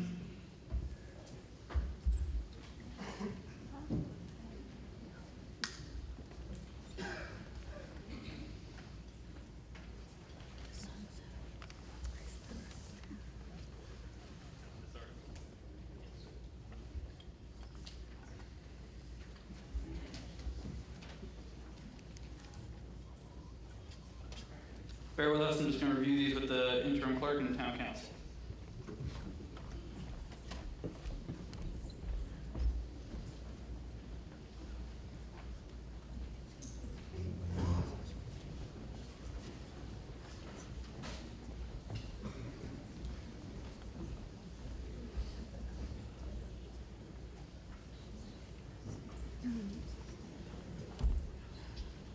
So, Mr. Bianchi has proposed actually 2 motions to amend. I think one is actionable and one is not. The second motion to amend is that the main motion be amended to provide that once the loan/costs associated with the project have been paid in full, the tax imposed by this article must cease. Town council informed me that happens automatically, and therefore no motion to amend is necessary. I'm going to assume that we don't have a second on that motion to amend as a result of what town council has informed. Okay, hearing none, that motion is not seconded. The other motion to amend that Mr. Bianchi offered reads as follows. Special exemption from tax portion/burden created by Article 18, semicolon, the following residents shall be exempt from tax increases for this article. Exemption must meet any 2 of the following. 1, resident of a total of 30 years or more residing in Wenham full-time. 2, single resident income of under $125,000 annual or resident 68 years or older on fixed income under $100,000. 3, household income of under $275,000 annual. 4, for particular reasons, has children/child in a private school and does not have children/child attending Hamilton Wenham Public Schools. Is there a second on the motion to amend? The motion has been seconded.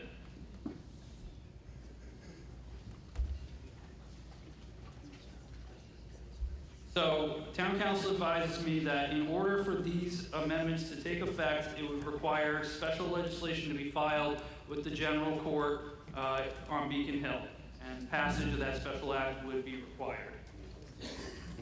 We will get the motion to amend put into the system, and then we will debate the motion to amend and take a vote on it. Give us 1 second.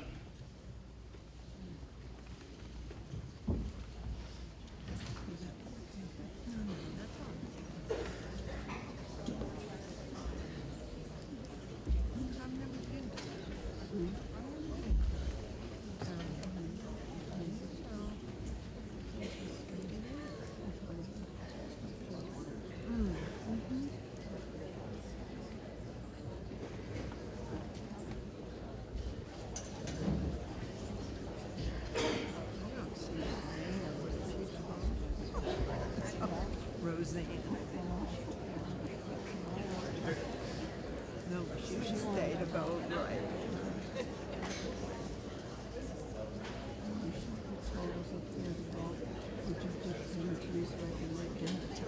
Sure. I mean, some of the times when he got it off, there were still a couple birds coming in. At one point, I thought we reached 319 for one of them.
right, we are getting the motion to amend, drafted to be on the screen in a moment. Would anyone like to speak on the motion to amend that Mr. Bianchi has offered to add tax exemptions to the main motion under Article 18?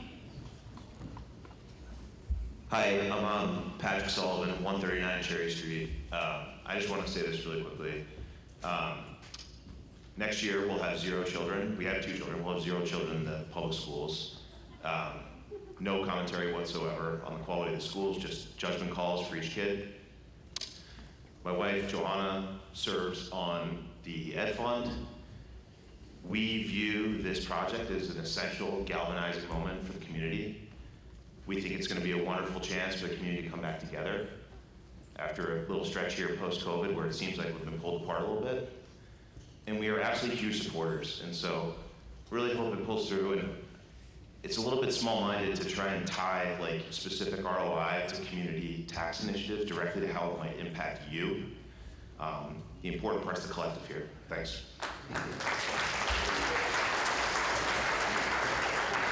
Again, please refrain from applause. I know it's getting redundant, but I have to say it. Yes, sir, in the rear. Hi, Tyson Goodrich, 26 Arbor Street. Another nod to Harriet Davis, who, as you guys all recall, 15 years ago, she was the town hall. She wanted to get the money to preserve the town hall, right? The beautiful town hall right over there. And I ask all of you, how much do you think that cost and what that ROI is? You guys know how much it costs? Okay, and just think about, and how many times have you been in that town hall? Go ahead, in front. Jennifer Carr, 5 Meridian Road. I am a member of the school committee. I have 1 child at Hamilton Wenham Regional High School and 1 child in private school.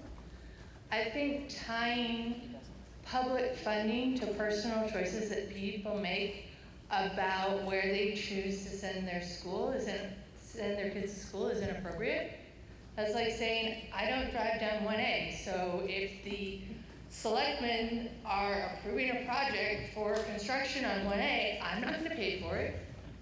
Or I have a fire extinguisher. I can put out my own fires. Why should I contribute to paying for the fire department or paying for the police? There are projects that are for the public good, and this is one of them.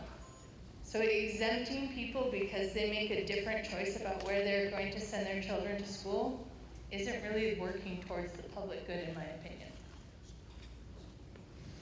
Okay, would anyone else like to speak on the motion to amend? I'm not seeing anyone else up at the microphones.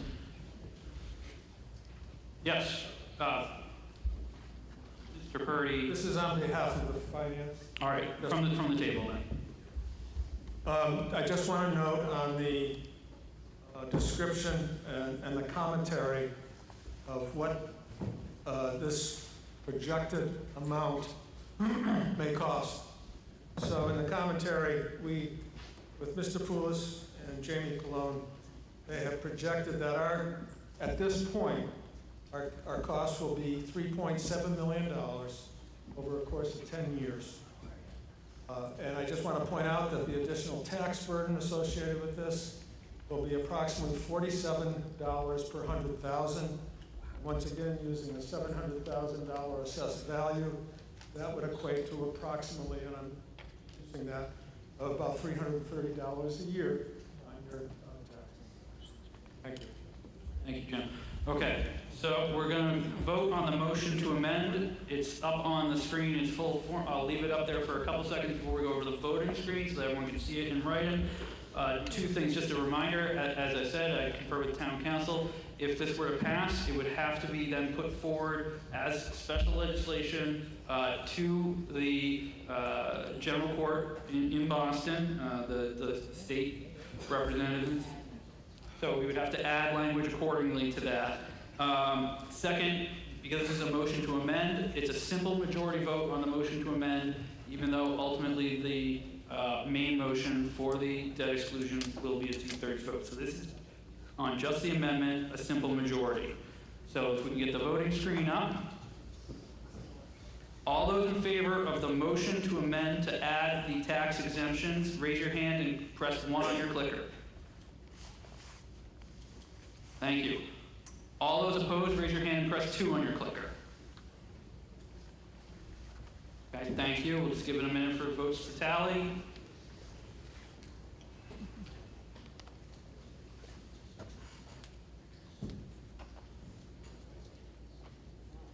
Like we still have a couple of votes trickling in. I'd ask you to wrap up your votes. And I'm going to close the voting. The motion fails, 247 in the no to 45 yeas. So we are back to the main motion as originally made and seconded. Would anyone else like to speak on the main motion as originally presented? Dave Anderson, 176 Main Street. I call the question. All right. We will now have a motion on call of the question. So what this motion means is, do we want to proceed to a vote? To call the question requires a 2/3 vote to close debate. This is not debatable, so we will immediately right now vote. If 2/3 vote in favor, we will then proceed to the vote on the motion, main motion. All those in favor of calling the question, raise your hand and click 1 on your device. Thank you. All those opposed, that is, who want more debate, raise your hand and click 2 for no. Okay, thank you. We'll get the votes in. Give it just a minute.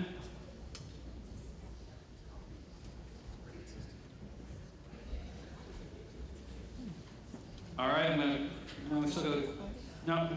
couple more voting coming in. I'm going to close the vote. The motion to call the question passes 268 to 229. So we will now vote on the main motion. Again, this will require a 2/3 vote. The reason why it requires a 2/3 vote is that under the regional school district agreement, even though some regional school borrowing at the state level can pass on a simple majority, our regional school agreement requires a 2/3 vote. So, all those in favor of the main motion under Article 18, raise your hand and press 1 on your clicker. Thank you. All those opposed, raise your hand and press 2 on your clicker. Thank you. We'll give it a second for the votes to tally.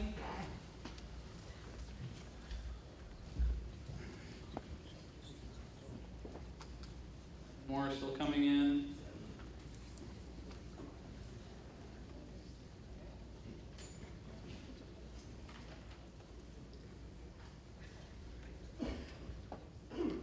All right, I'm going to close the vote. The motion passes by 2/3.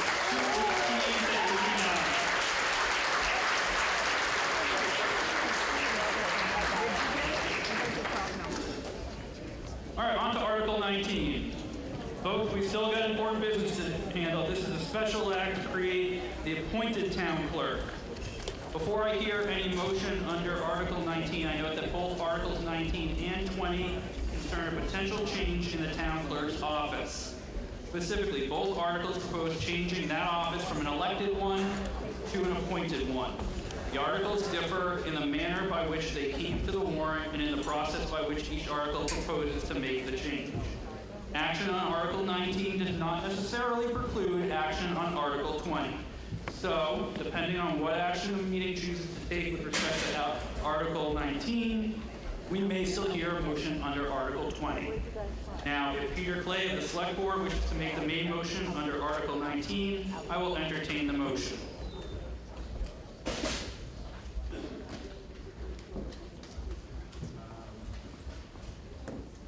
I move to approve the article as written in the warrant. Is there a second? All right, the motion has been made and seconded. I will now open debate. Would anyone like to speak on the motion?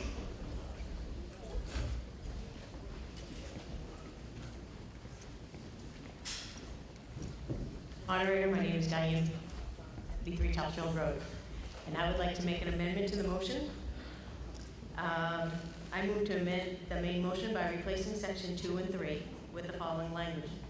That if approved by the general court, this act shall be submitted as a ballot question to the voters of the town of Wenham at the next town election in the following form. Shall an act passed by the general court entitled an act regarding an appointing town clerk of the town of Wenham be accepted? Below the question shall appear a summary of the act prepared by town council and approved by the select board.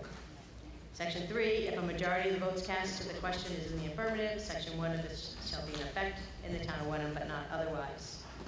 And section 4 says, upon the affirmative vote, the elected office of the town clerk shall be abolished and the term of the elected incumbent terminated. Provided, however, that the incumbent holding the office of town clerk on the effective date of this vote shall serve for a period of 5 months thereafter as the appointed town clerk. Thereafter, appointments to the position of the town clerk shall be made in accordance with section 1. So what this amendment actually is doing is taking this idea of making an elected clerk and an appointed clerk, but doing so through the legislature and adding a ballot vote so that everybody here in town would have a year to think about this change in government and then vote on it at the next town election. All right, Ms. Bucco, if you'd bring your motion up.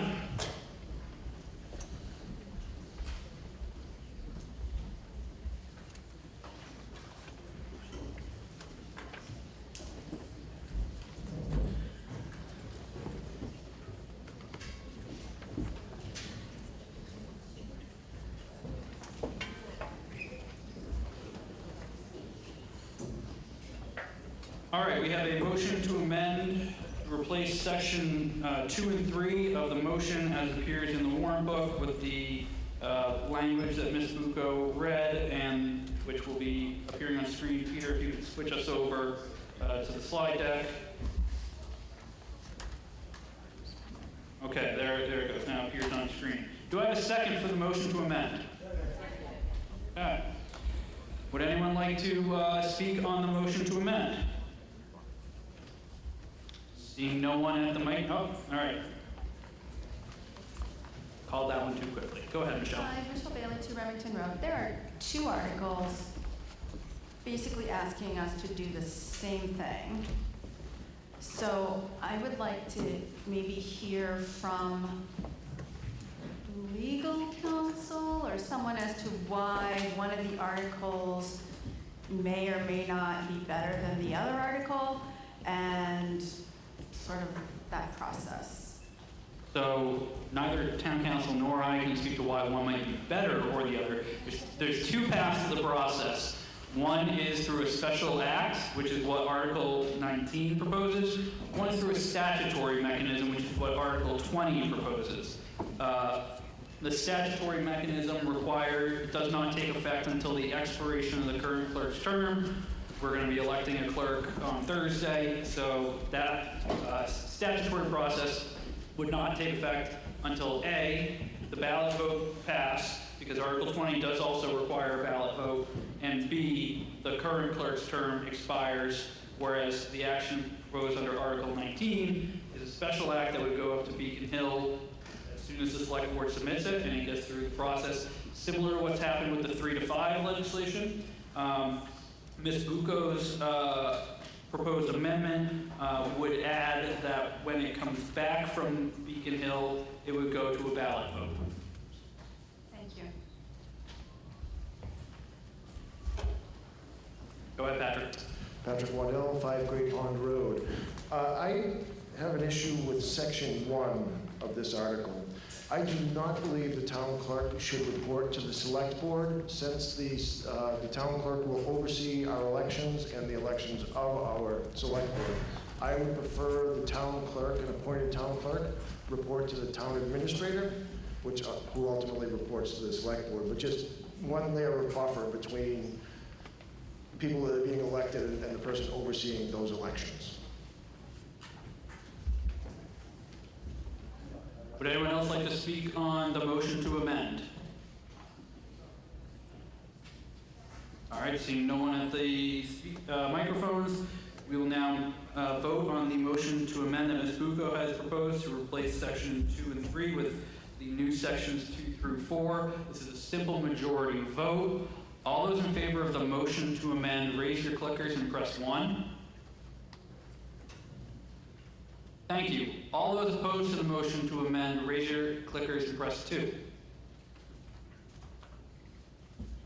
Okay, thank you. We'll give it a minute for the votes to tally up.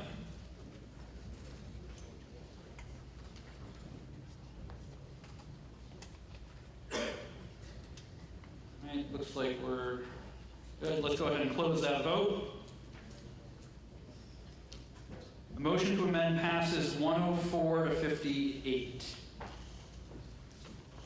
So, we now have the amended main motion. Would anyone else like to speak on the amended main motion? All right, seeing no one at the microphones, we'll go ahead and vote on the amended main motion. Again, this is a simple majority vote. All those in favor, raise your clickers and press 1.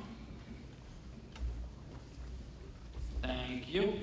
All those opposed, raise your clickers and press 2. Okay, we'll give it a couple seconds for the votes to tally. A couple more votes are still trickling in. I think we're good. All right, now we're good to close the vote. The motion passes 105 to 67. Article 20, this is citizens petition. As I previously noted, this also concerns the possible change of the town clerk position from elected to appointed. The town meeting just took favorable action on that. Nevertheless, if the lead petitioner, Janet Burt, wishes to make a motion under Article 20, I'll entertain the motion.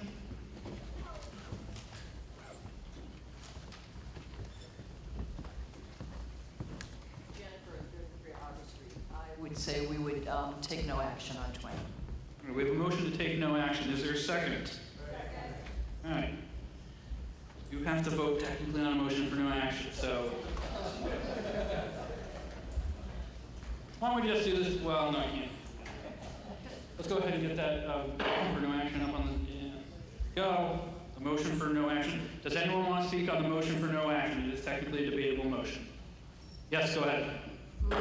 Jesse, 7 Burton Street. I just have a question. In prior meetings, they would say, so a vote yes would mean blah, blah, blah. So a vote no would mean blah, blah, blah. And when they amended it, it's very, for me, I'm sorry, I don't even know where you're going with it. So can you? So a motion to take no action, if the vote is in favor, means the article is done and we move on. But what is the article now? They always, sorry, they always would say, if you vote yes, this is what you're voting for. Right. To change this, or to. Right. So we have a motion to take no action on the citizens petition, which means if we vote, if town meeting votes in favor of taking no action, nothing happens on the citizens petition. If the noes carry, then someone can offer an affirmative action motion.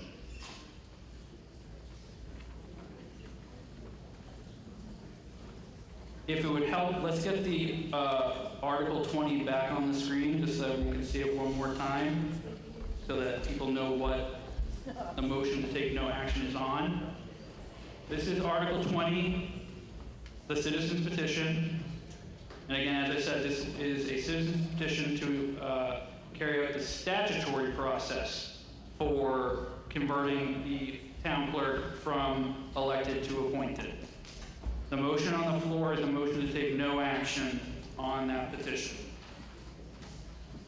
Would anyone else like to speak on the motion to take no action? Seeing no one at the microphone, we'll vote on the motion to take no action. This is a majority vote. All those in favor of taking no action on Article 20, raise your hands and click 1. Thank you. All those opposed, raise your hands and click 2. All right, thank you. We'll tally up the votes.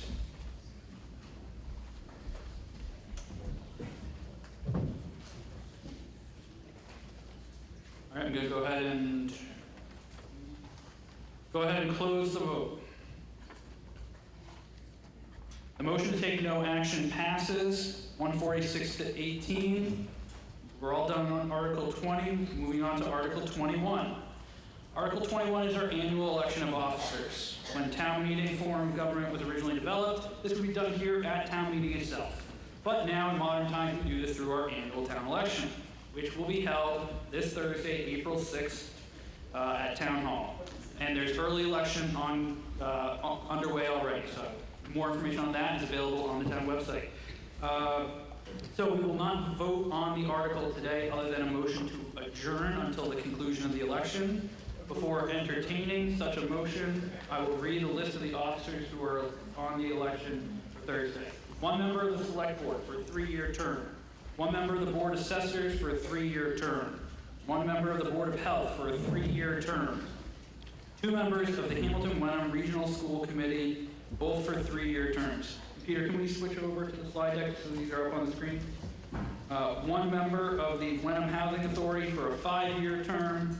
1 member of the Planning Board for a 5-year term. The Town Clerk for a 3-year term, unless that position is converted to the appointed one before the expiration of the term. And 1 member of the Water Commission for a 3-year term.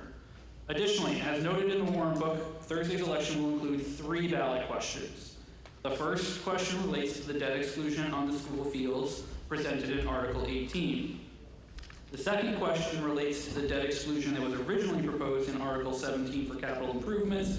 However, since the meeting voted to fund those through a free cash transfer, the debt exclusion ballot question is moot. The third question relates to the special act to increase the size of the Select Board from 3 members to 5. That increase was approved at last year's annual town meeting in a vote that did require passage of a ballot question. So that question, number 3 on Thursday's ballot, is the next step in that process. If question 3 passes, then there will be a special election in the coming months to elect 2 new members on the Select Board. So, we have come to the end of our business for today. Please do remain in your seats for a couple more minutes. I want to thank everyone for your patience, for your participation, and for the lively yet civil debate. I also want to thank everyone, again, who assisted with the setup of this meeting. Before you leave, please be sure to return your voting cards and clickers to the volunteers in the atrium. If for some reason you find when you get home that you brought your clicker home with you by accident, Town Hall is open on Monday. Be sure to drop it off. Look at the town's website for updates on COVID-19, other board vacancies. So now I will entertain a motion to adjourn the annual town meeting for 2023 until the conclusion of the annual election on Thursday, April 6th, at which time the 2023 annual town meeting will be dissolved. I've got a motion and a section. We're going to do this